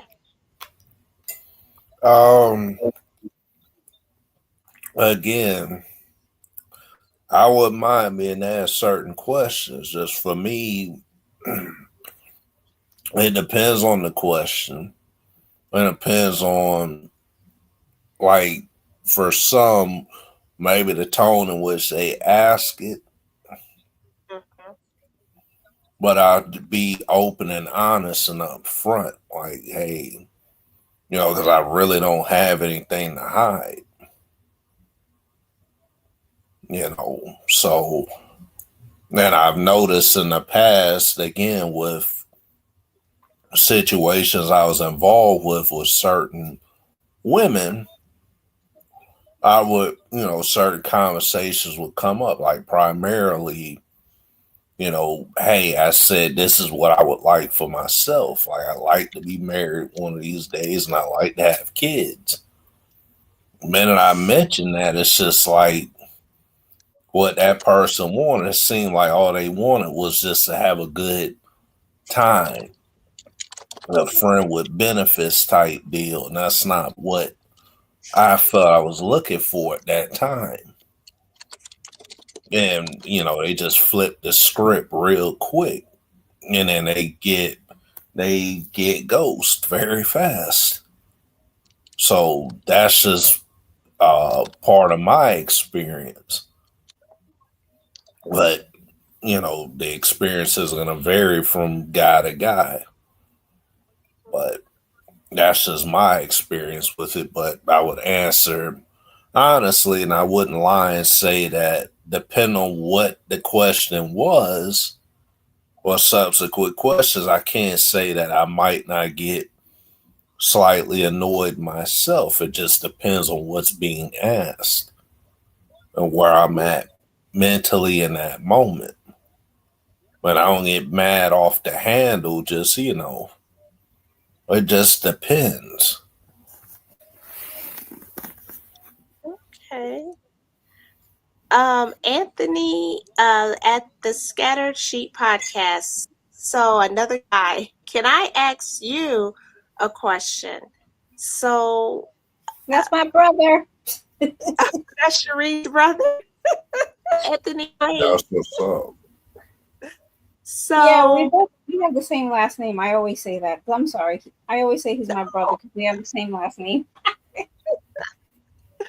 So you as a guy, Anthony, for you with the red flags, we're talking about the different flags, red, green, and yellow, and how these flags, they in these colors, they have, like what do they mean to you, or what are their meanings? And we know red is like, stop, don't go, and then yellow, caution, and then green is good to go.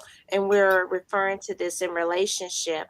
And one of the things that we had also was like for men, it seems like when they see a red flag, they're like, they just cut it off and just stop it. But then with the women, we tend to keep lingering. And we also just kind of was thinking like, wow, we hear about the red flag, green flag, mostly red flag, but we don't really hear about the yellow flag, the caution one.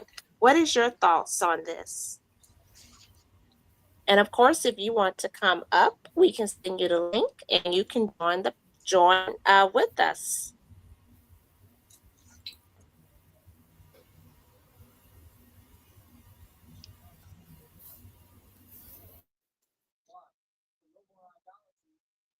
So I will continue with the video.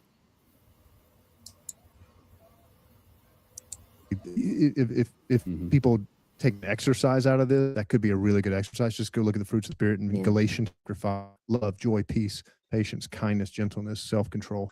And it's like, okay, are those evident? Not perfectly, Yep. Mhm. but are there patterns of evidence? Yeah. The other thing I was going to say with all this is, when Jenny and I were dating, you really are looking for a character, not. I want to keep stressing this because some of what we're talking about almost sounds like that perfect. We're describing like this perfect person. We're not. Mhm. When Jenny and I were dating, it came to the point where I knew enough about her character to where I knew she loved God. She was seeking His kingdom. She she was humble, and she wanted Jesus. I mean, like, that's enough. Mhm. And why I say that is because she's not perfect. But if she's humble, she'll admit it when she's not. Yep. And I'd seen enough of that.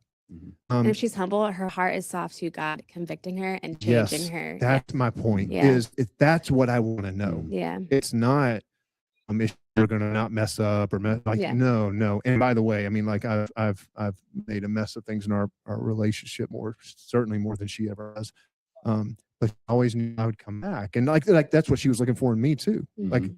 does he say sorry? Mhm. Does he come back? So that's what we're talking about. It's Mhm. it's not perfection. You're not looking for, someone who's like, oh, they never sin. That's not what we're talking about. We're talking about the Spirit. We're talking about humility. We're talking about, they just remind you of the kind of person who's being made more and more to the image of Jesus Christ.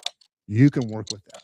You can work with that. So what I'm hearing is like, hey, not perfection, and then qualities that obviously are the fruits of the Spirit, but qualities that God can work with to continue to transform that person to His likeness, and also help you as their spouse hopefully be transformed by them too. Yeah, because the meaning of marriage, going back to that, is not your personal happiness and fulfillment. That is 100% a cultural. That's definitely a cultural idea of marriage, which is why people get out, because they're not, quote unquote, happy anymore. Yeah. That's fine. That's a cultural vision of marriage. That's really lame and very shallow. The Mhm. biblical vision of marriage is so much more rich in depth. The biblical vision of marriage is that we get married to pursue Christ's holiness. That's what it says in Ephesians chapter 5 or chapter 6. Where's the marriage? You guys remember? I think it's chapter 5.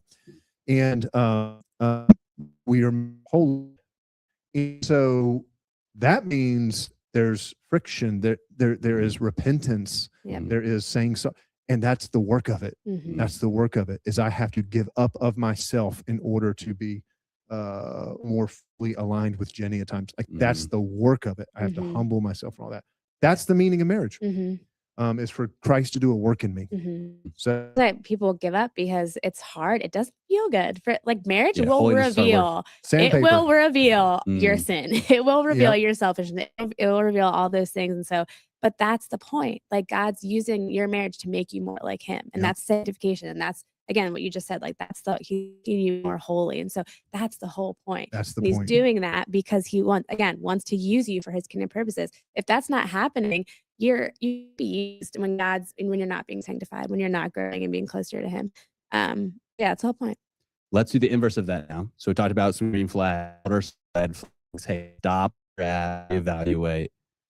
I'd say one thing is if they're crossing your boundaries that you've set up, and we could talk about that in a bunch of different ways, but just physical boundaries that if you've made those clear, which you should, and hopefully you have, I would say to girls, if a guy is constantly ignoring those boundaries and crossing those boundaries, then he's being selfish, and he's putting himself before you and before God and the way that God calls us to live. And so he's probably not ready to be in a relationship. And then guys, if a girl is constantly throwing herself at you sexually, she's likely trying to fill a void that only God can fill. And there's a lot of insecurity there. And there's probably a lot there. And again, she's not ready to be in a relationship. So pay attention to those things. And hopefully you can have a conversation where you are both on the same page.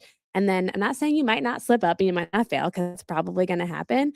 But then it's okay, what are we going to do? What things are we going to set in place so that we don't continue to fail? Who are we going to take this to so we have accountability and all of that? The thing about, sexuality and dating and why that is important, at the end of the day, and I know this is not a podcast on sex, on a biblical ethic of sex, but it does play in here.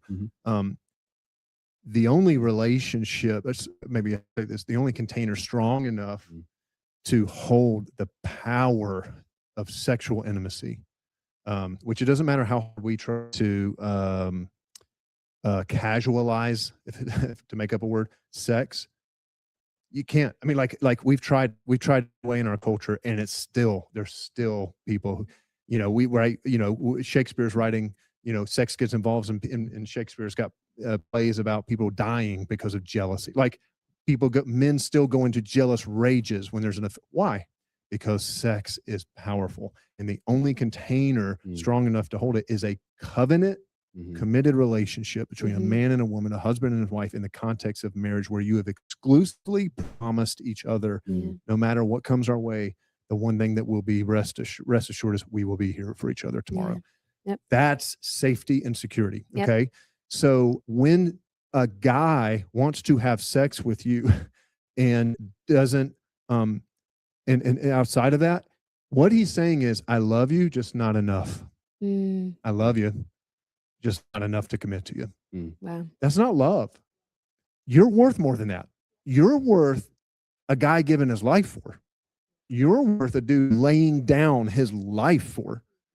So that's biblical. That's what it says. And that's Bible. Literally what your heavenly Father has done for you, Christ. Yeah. So and same with guys. Like, no, I mean, even there, it's like, doesn't work just that way.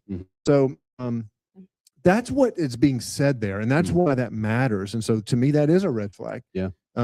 Beyond the sexual ethic, just what it's saying. And can you imagine this, guys? I mean, like, if you have someone in your life that is willing to wait, to say to you, I'm not going to use your body, and I'm not going to ask for the commitment physically from you until we have also committed to each other economically, socially, emotionally, legally, all right, that you do in a covenant of marriage, right? Then let's also commit to each other physically. That is a dude and that is a girl who you can probably trust them. Like, in the sense of like, they've been willing because they want to. Yeah. Right? Because you're human. But they're willing to lay that aside and to honor you. Yep. Because you're a daughter of the king. Because you're a son. Relationship. There's so much revealed, and that's love. That's sacrifice. So we talked about boundaries, sex. That's a big one. Any smaller red flags that'd be helpful? I mean, you could probably just go back all the green flags and just say the opposite. Yeah. The opposites of the fruit of the spirit. Yeah. Well, I mean, or at the same time, let's just be practical. There's, I don't know if it's a red flag, but maybe it is. Certainly yellow flag. Like, there's no spiritual hunger. They never take initiative. I mean, I'm talking about anything. They don't even say, when do you want to go to church? I mean, like, I'm saying something that simple.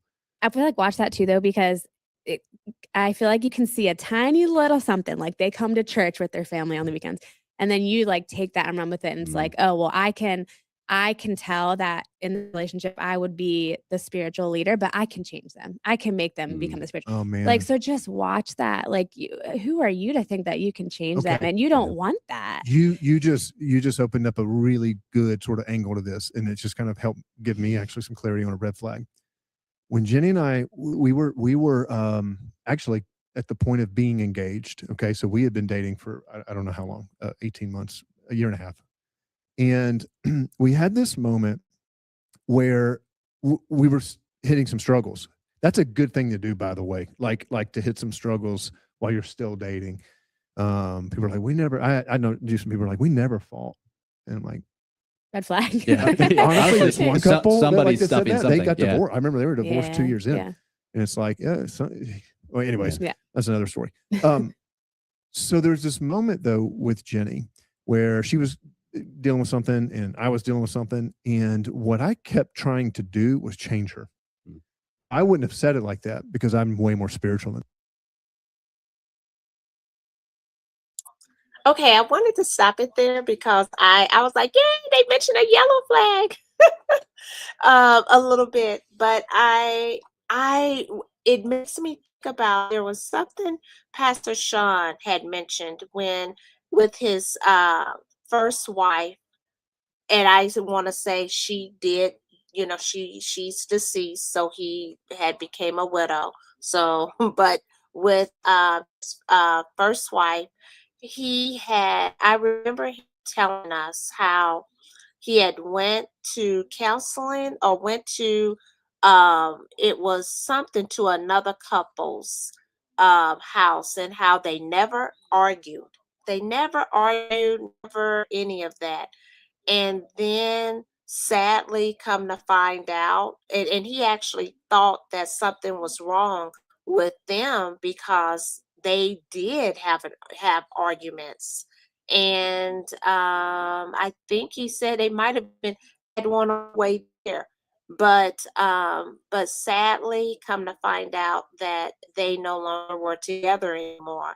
So it just made me think about that, how a lot of times when it's like, wow, I've never seen him or her upset, I've never this, I've never that. And because we see that, it's like that could make us like, oh, but thank God if you've seen those things, because nobody you're fooling yourself if you think that you're like never going to get upset, never going to maybe experience the different things that as humans we do experience. And as much as possible, if you experience something, it's like, okay, wow, so that's how they react when they are angry. Excuse me, that's how they react when they are whatever we can put there. And that's good, because you want to see that, because if you marry that person and you start doing life together with that person, you're going to experience that and some. So I thought that was really, I just wanted to pinpoint that. Can I say something real quick? He had mentioned about, I guess when someone, two people have found each other, when he mentioned about if he is willing to wait for you, as in coming together intimately, if he's willing to wait, again, maybe it's just me, but isn't that what we are supposed to do as believers? That, to me, that should not be a question. That should not be a question that you should have to ask. But unfortunately, I have heard professing Christians say how they're not waiting until marriage to be intimate. And I'm like, what has happened? What has happened to us as believers? Again, this is maybe I'm too naive or something, but I'm like, intimacy should not be a question that you should have to ask the person that you're going to marry. Oh, should we abstain, or should we? That shouldn't even be a question, because we know that's something we are not supposed to partake of, for lack of a better way of saying it, until you are married. Why should that even be a question? But again, that's just me. Oh, no, sis, no, that was very, very good. And I think that's once again, I think that's part of, I don't know if that is a woman's thing. It's kind of almost like, I'm thinking like what you're saying, that's supposed to be there. That's not like this big, like a big honor thing that, oh, he waited for me, or he didn't pressure me, or he didn't. Well, that he should be like that anyways. Kind of almost like giving kudos to a parent that is parenting. It's like, well, Right. you know I mean, if you are a parent, you supposed to parent. So it's no extra. I mean, yes, we honor, parents and do all that, but I'm just saying, it's like there shouldn't be no extra points because he waited, till marriage. Well, that's the way it's supposed to be. And so it's no extra bonus points for something. Yeah. Yeah. No, that was good. Thank you for pointing that out. Yes.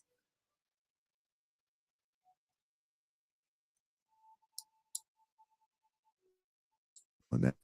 I would have said I'm trying to help her, I'm trying to support her, I'm trying to whatever, but it wasn't that. Like now, in hindsight, I can look back on it, my insecurities, and it was my honestly, like, control. It's my control is typically rooted in fear, and so I was afraid she's going to do not going to. So I kept trying to control her. And there's this moment that happened in our engagement where I remember I went to Florida, where my parents were living at the time, and I remember thinking, I was like, I need to decide: am I willing to marry Jenny today? Yep. Or am I saying I want to marry who I hope she'll become? Yeah. And if I'm like, I want to marry who I hope she'll become, that's not fair to her. Yeah. That's not right. Yeah. And I'm setting myself up for all sorts of misery Mhm. because there's no guarantee. The only thing the only thing you're guaranteed is the person, again, they are who they are. Yep. And she had to decide the same for. Oh, I just had to stop there. I thought that was really good. I thought that was really, really good, that marrying the person of who they are right there and then. And if that person if there is something that you're thinking like, well, if they would only, they could this, or it could be that, it could be whatever the case may be, what I'm gathering, what he's saying, and I'm like, wow, then you don't need to do it. If not at that moment, if that person asks you to marry them and you're like, ooh, but I just want, that to change, or I just want that, then from what I'm gathering, what he's saying, you don't need to do it because there is not a guarantee that they're going to change. And then, let's say if it's a woman doing all these different tactics and trying to this, that to get them to change. And that's, yeah, I could see that. And vice versa, you know. Um, if there's a woman and you're like, wow, let's say if I get with her, I could fatten her up. Like, I'll just say that, or ooh, I could get her and get her into the gym and she can lose this kind of weight, or she could, start wearing whatever it is. If you're not okay with what that person is right then and there, then what I'm gathering and what, is that then don't do it, because it's not fair to each other, to the other person, like they're a project now, if then yeah, I'll just leave it there. I just leave it there. I thought that was really good. I thought that was really good. What was you going to say, Chris? No, just I would say the main thing that's going to take a hit is someone's expectations. You expect this person to be this, you expect that person to be that. They're having the same expectations of you. And I find the biggest hurts I've had is expected people to, respond or reciprocate love or whatever the case may be the same way I give it out. It's just not going to happen. It doesn't work that way. So that was just my thought. Like, when it's not fair to the other person, like you said. That's so good, Chris. That's That's bingo, target. And what he just said, and what you and Latanya both said too. Here I go again. Here we go again, right, Latanya? It reminds me of something else Pastor Sean said. When Pastor Sean would counsel uh, engaged couples, he would always ask them, give them this exercise to like write down 10 things that you hate about the person. He says, yes, I tell them, write down 10 things you hate about them. And he says, and he would ask them, do you think you can live with this person with these 10 things you hate? And there was a particular couple he was counseling, and he asked the lady, could she live with him? I think it was one of them was the gaming. He would do a lot of gaming, and she hated that he, played so many games and didn't spend enough time with her. And so her expectation, was like, can you stay with him the way that he is now? And you know what? She couldn't. And she didn't get married to him. So when he said that too, and what you both said, it just reminded me of, the counseling that Pastor Sean would do. And it's like, if you cannot be with the person the way that they are now, then it's probably best that that's your red flag. So don't move forward in that relationship.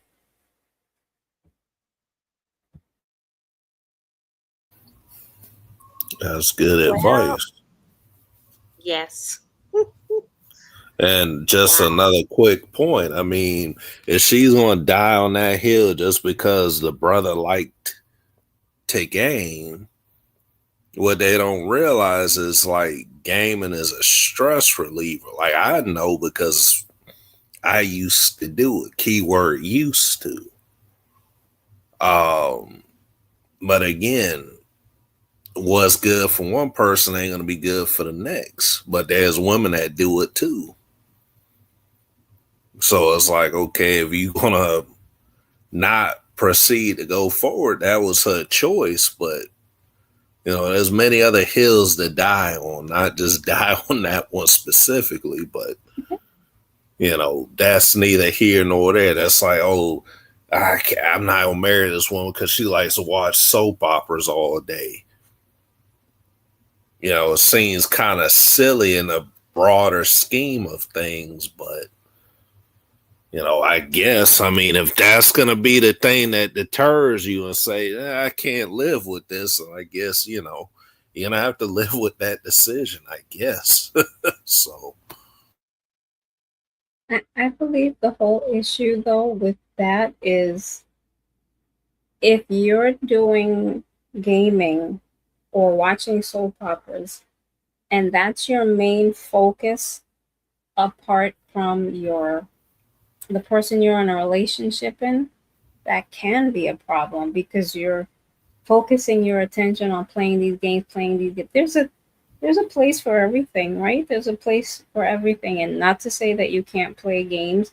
Well, I like what Latanya put. I play games. I play a game on my phone, but listen, I'm single. I don't have to. I don't have Healthy to. balance. Right, exactly. But I think because this couple, he spent just the majority of his time playing games when he should be spending his time with her. So, it's like you can't be watching soap operas all day. I just use that as an example because that's what there's plenty of other examples that you can point to, but yeah, I don't want to leave that out. Like I'm not justifying that it's good for their brother to spend all his free time. I can see if he were spending that time with her too, then it shouldn't be an issue. But yeah, that's great. The main thing that he's doing, and yeah, that's definitely a problem. Yeah, that's what it was. Like I said, not that you can't play your games, but the focus was more on playing games than devoting time to spend with her. So if he's doing that when they're single, it's definitely going to do that when they're married, and that's a huge problem. Yeah. Yeah. You know, that is such a good point. And that to me, I think, a perfect example of holding up the yellow flag and saying caution. So you need to get more clarity on that. Such as, okay, um, if he's single, is that, like you mentioned, uh, Chris, how it's a stress reliever. So, you know, you need to ask questions like, oh, okay, how often do you play games? Or maybe if, you know, if you're dating and he's like, oh, I'll call you back. I just got to finish this, you know, I'm on this game, or it's hours, or you go over and it's like, oh, I want to play this game, you know, that's the caution. That would be one of those caution, I think, to Mhm. find out, you know, ask some more questions about this, or observe it. Because once again, if that is something that he's doing, and if he is, you know, and that is ignored, and you ignore that caution there, then yeah, um true, if you get married and move forward with that person, and they are always on the game and not really, it's like, well, it's like, well, I mean, yeah, I get it. It's like, well, but we're married now, you know, they need to grow up. They need to realize that they have a family, or well, that's why maybe it should have been something, you know, because this isn't a secret. It's like, okay, if you know they were doing it beforehand, and to just think they're going to change, I mean, to think that they're going to turn a switch because they just get married. But we see that in marriage itself. If a person um was a chronic cheater, and then, I don't know, okay, now we're talking about BS. I'll just say this.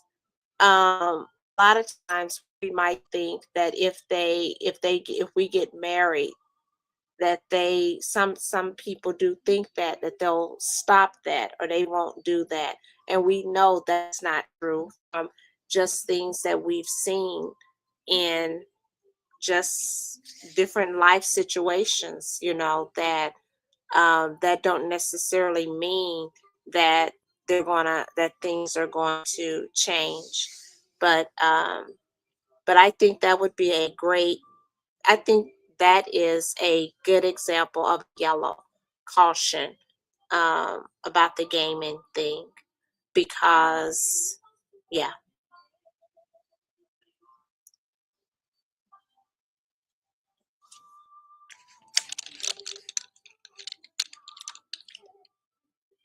Okay. Well, this is almost finished, so I will finish just a little bit left. And so this is a red flag. If there are things about this person that are so fundamental, it's like, I want to, and you're sitting there convincing yourself, well, I want to keep dating them because I believe in who they'll become. Mm-hmm. That's fine. I love that you're optimistic. You can't marry them for that reason, because you are setting yourself up for bitterness, because there's no guarantee it will ever become that person. And then you'll be the one resentful. Yeah. Yeah. So you have to decide, am I willing to marry them with their flaws and all that kind of stuff too? Yeah.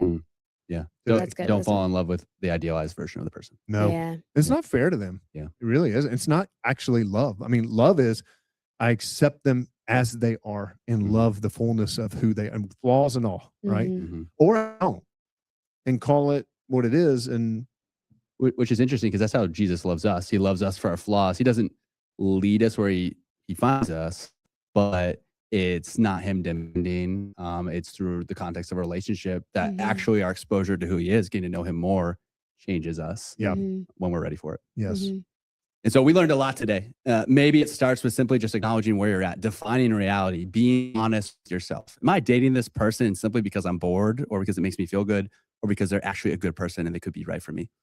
Maybe it starts with pushing aside the cultural narrative of searching for the one, or that singleness is a bad thing, and simply acknowledging that You were created to expand God's kingdom, to join him in his work. There's sometimes done in the context of marriage and sometimes done in singleness. Or maybe it's time to do an audit of yourself or the person that you're with. Hey, do I or does that person show fruits of the Spirit? Are they kind? Are they gentle? Are they patient? Or are there actually red flags? This person cruising over the boundaries that I've set, even though I've clearly told them over and over again that this is not a place that I'm willing to go. And so we hope that this conversation has been helpful for you, even if it's been a little bit uncomfortable. If you found value out of this, send this to somebody in your life. And like we say here, now that your life changed by Christ, go and live changed.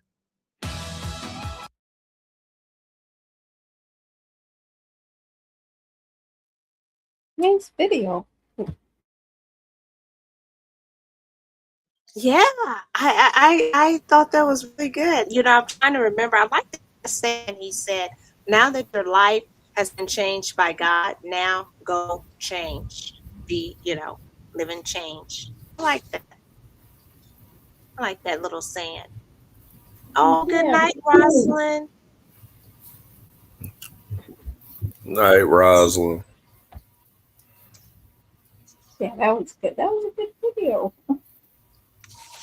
Yeah. It's a great conversation. Yeah, especially being that I kind of found it on the fly. I was like, oh, nope, not that one. No, not that. And I was like, yes, that one. I think that one is a good one. So that was good. Oh, that was quote unquote perfect. Nothing by coincidence, guys. Divine. That was divine. No coincidences. That's right. Yes.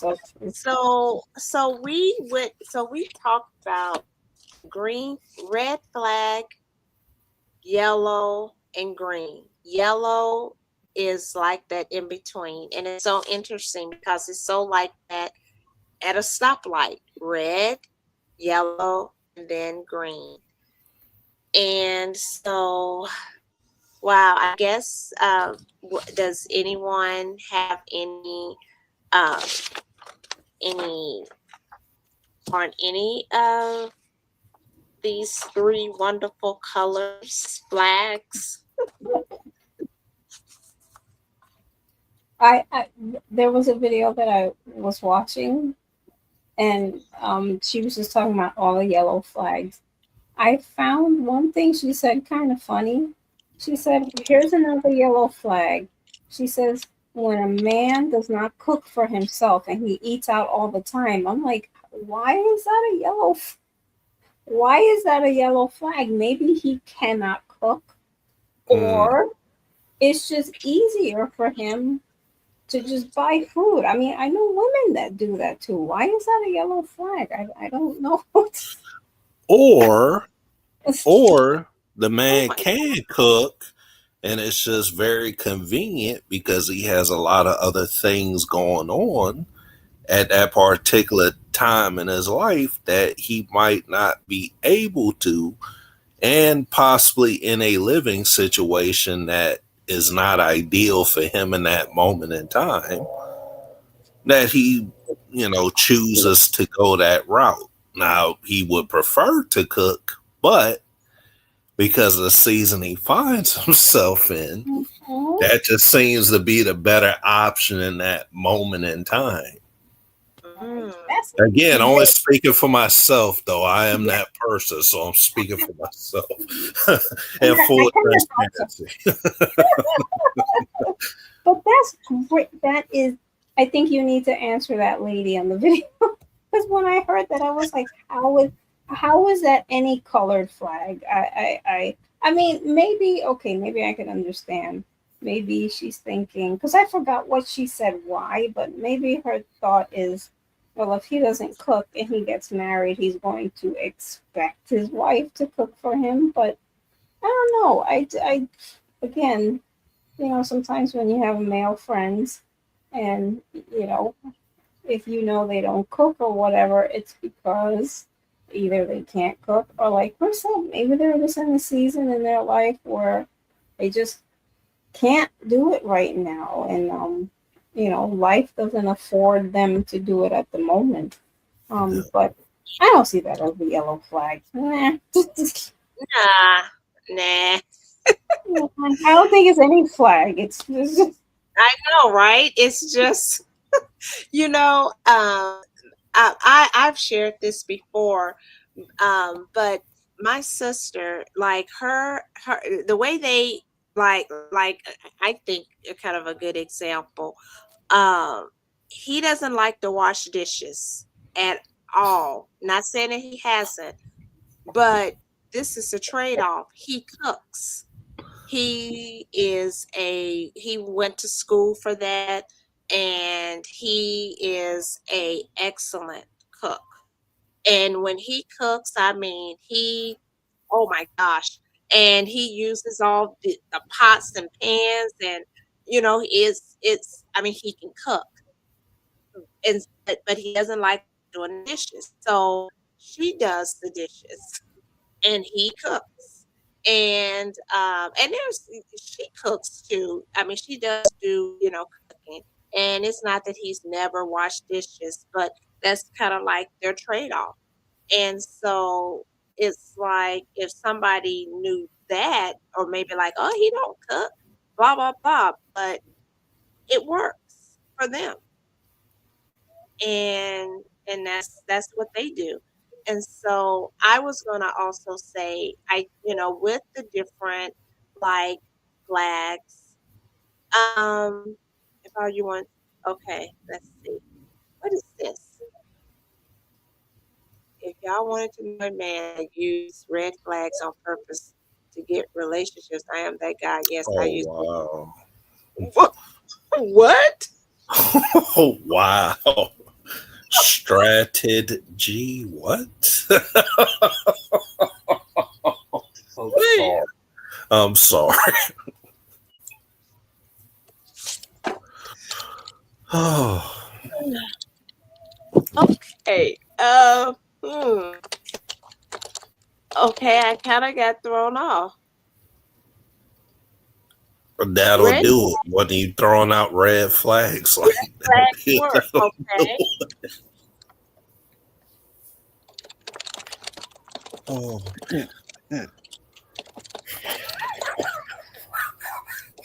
Okay. Huh. Now, so as I was saying, oh, am I? Oh, I'm not on. Thought I was on mute. So as I was saying, the different flags, the different ones, what one person, for them, it may be like, oh no, I couldn't put up with that. And I think that's very, we all know that we're all different of what we like and etc. Now I'm not saying that in the sense that there are some very obvious ones, like one that I just think about, like if he's hitting you, or if you are hitting the guy, that there's no way to get around that. There's just certain things that you just can't get around. That is a red flag every day. That doesn't change. But so I hope that, I guess what I would say with this is that these different these different red, green, and yellow, I would just say that um more so in the yellow part, the caution part, because if there is something that's in the red, for the most part, most people will just like, no. And then in the green part, where it's like, oh wow, all these great things, but don't ignore the yellow. Just kind of that middle ground. And what does this person say? Serious, I have been using red flag before it works. I do not physical hit, but toxic behaviors on what?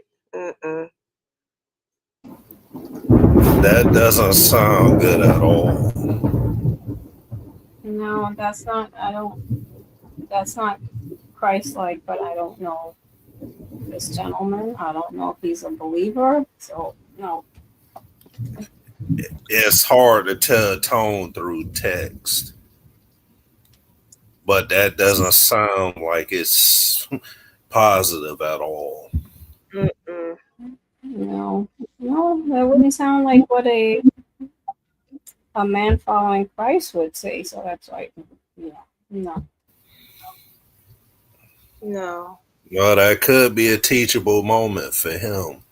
Brother, I It hope that you stop. are following Christ, bro. If not, gotta find him. He's there. Don't reject the free gift of salvation that he offers. But I hope you're not trolling on this, because this is not a funny topic to be doing that on. Just my 2 cents as a man to man.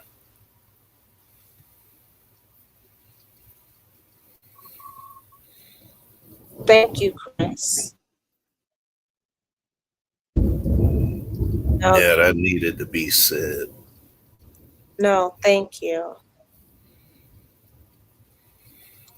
Because this is a serious topic. It really is. And lightheartedness and laughter and all of that. Because just like I want to go back to this, just like how you have the red sign, the red light, the green light, and the yellow light, if you violate those lights, serious stuff can happen. Let's just think about this for a second. Red light means to stop. It's a reason for stopping. And if you don't stop, first of all, you could get a ticket. It's illegal. Secondly, you could hurt somebody. If you don't stop, you could cause some serious damage by not stopping to yourself and to others. So let's bring this back to in a dating relationship. If you don't stop, you could end up really getting hurt in that relationship. You both of the other person, both of you, but that is the ramifications of what that could be. Okay, then let's look at the caution light. The caution light is not saying you necessarily have to stop, but sometimes you do, but you need to look and you need to pay attention because, you need to be careful, and there's ramifications for not being cautious through the yellow light, and then you have the green light, and the green light, yes, it's a go, but I do think that you still, because there have been time when the green light has been green and I've went through. I mean, I'm sorry, the light turns green and I still kind of pause because somebody just ignored that yellow caution and was like, I'm gonna go for it. And I'm like, okay, but my thing says green, I can go. But you have to use wisdom, and you're like, okay, even though you're like, okay, that person just ran, whatever. And I got the green light to go. I'm not. I want to kind of pause so that that person can go and go forth. So it just made me think about all those things too. So I want to always try to be a person that I don't know it all and I never will know it all, and I want to have a teachable spirit and learn, and to like, and then there are things that I do know and it's like, okay, Latanya, um just really just with myself, kind of like what the lady said on that discussion, where she was like, deep down, you really, really know. And I think there's some truth to that. I'm just said I respect y'all religion, but I have no religion, but I believe in God. and in dating. There are no rules, so y'all can use me as a teaching moment. I am the bad boy. It is what it is. Did you see that, Chris? I did. I definitely saw that. No, I am not trying being real. Yes, you are the God man. You are the good man. I am the bad boy. Well, there's no good man but God, bro. But again, you're aware that there is a God. You just choose not to, I guess, serve that same God I serve. But there's consequences. You make a choice. It sounds like you might have already made that. I hope not, but this isn't about being a bad boy.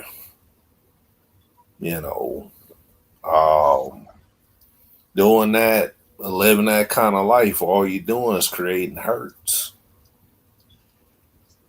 That's all it's doing, creating hurts and leaving a trail of mess.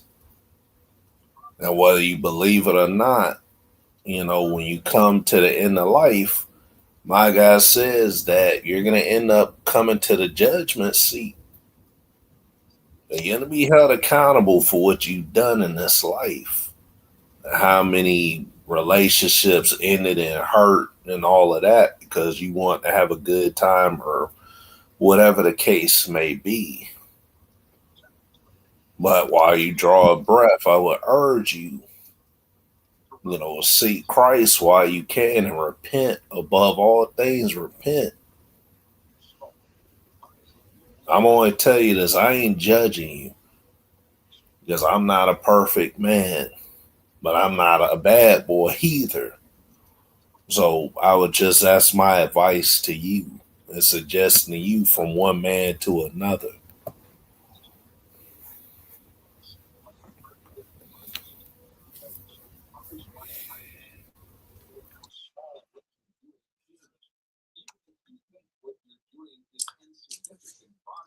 Well, I don't know, Shireen. I know Millie had to go, and Millie, thank you for joining us tonight and being a part. As always, just willing to be a part of our panels, and thank you for what you had to say as well. And I want to say thank you, Chris, for coming on and being here with us and the male voice to the discussion. Thank you so much. Well, thank you for having me on. It's been a while, and it actually, it worked out that I could come on this time. So I'm like, let me come on tonight and be part of the panel. It was a good discussion for sure. Yes, thank you. Shireen? Yes, thank you, Chris. Yeah, it was really great to have you on. And like we mentioned earlier, it's no coincidence.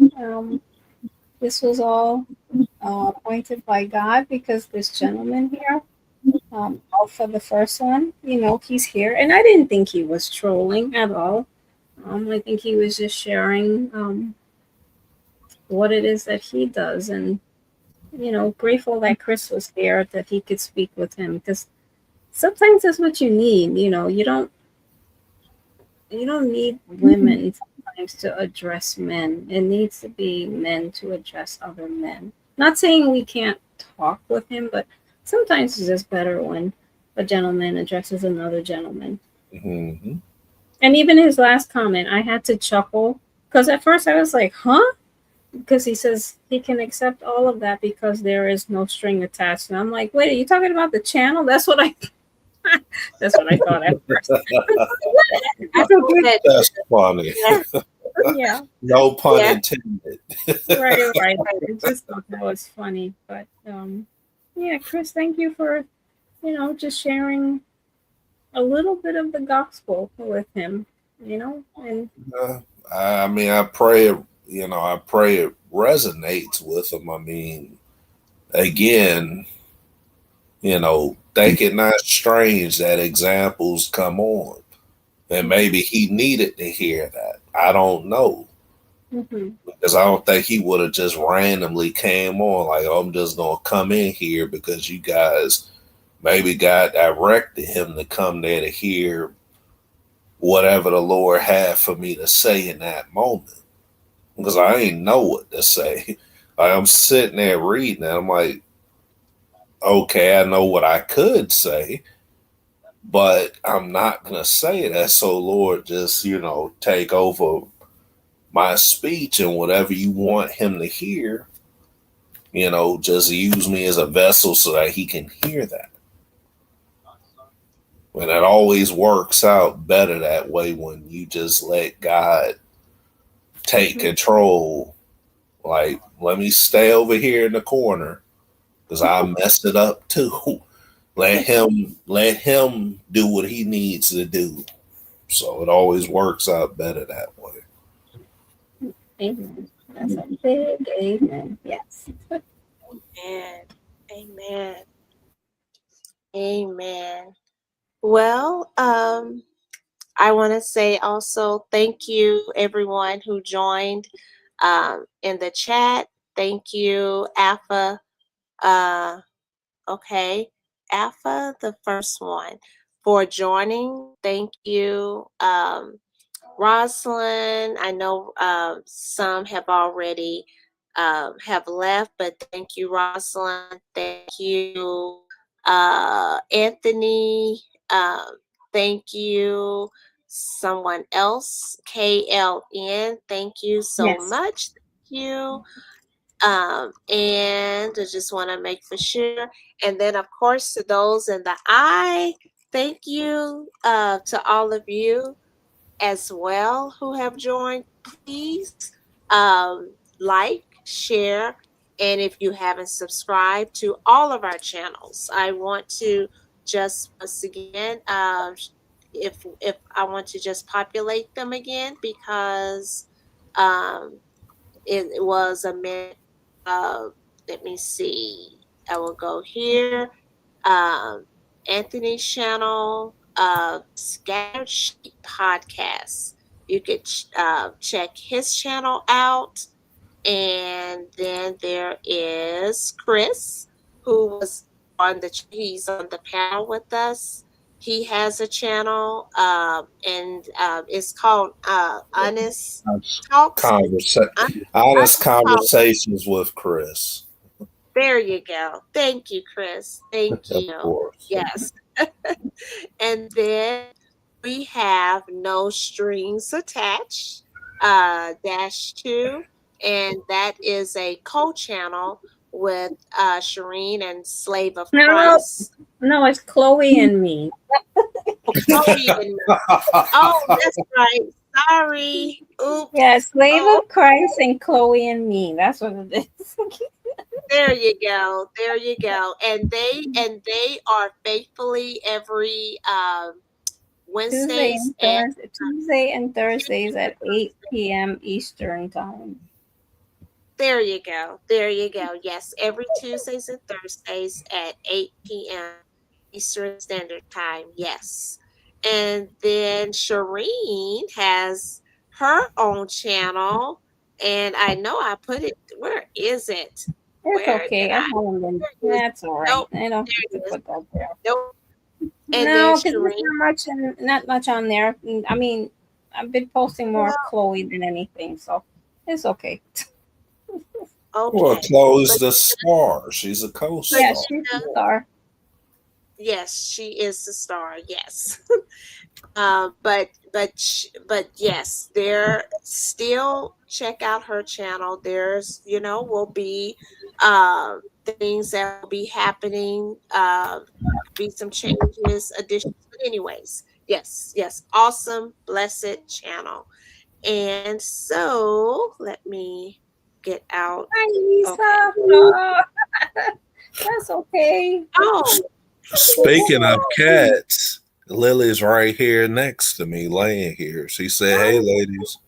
Hi, Lily. She's trying to stay warm. Aww. Is she Oh, Chloe's we been on this upstairs. channel, we have our fur babies and feathered babies. Yes. Mhm. Yes, we have our fur babies and feather babies. Hi, Lisa. Thank you so much for. Oh no apologies, no apologies. But we are ending. So thank you for coming on. And so I will let me get myself off the okay, oops.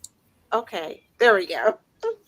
So I hope everyone have a good night rest and a Sabbath tomorrow. Shabbat shalom. Tomorrow, Shabbat shalom. Yes, Hey. on tomorrow. And I will say until next time. Take care, everybody. Good night. Bye.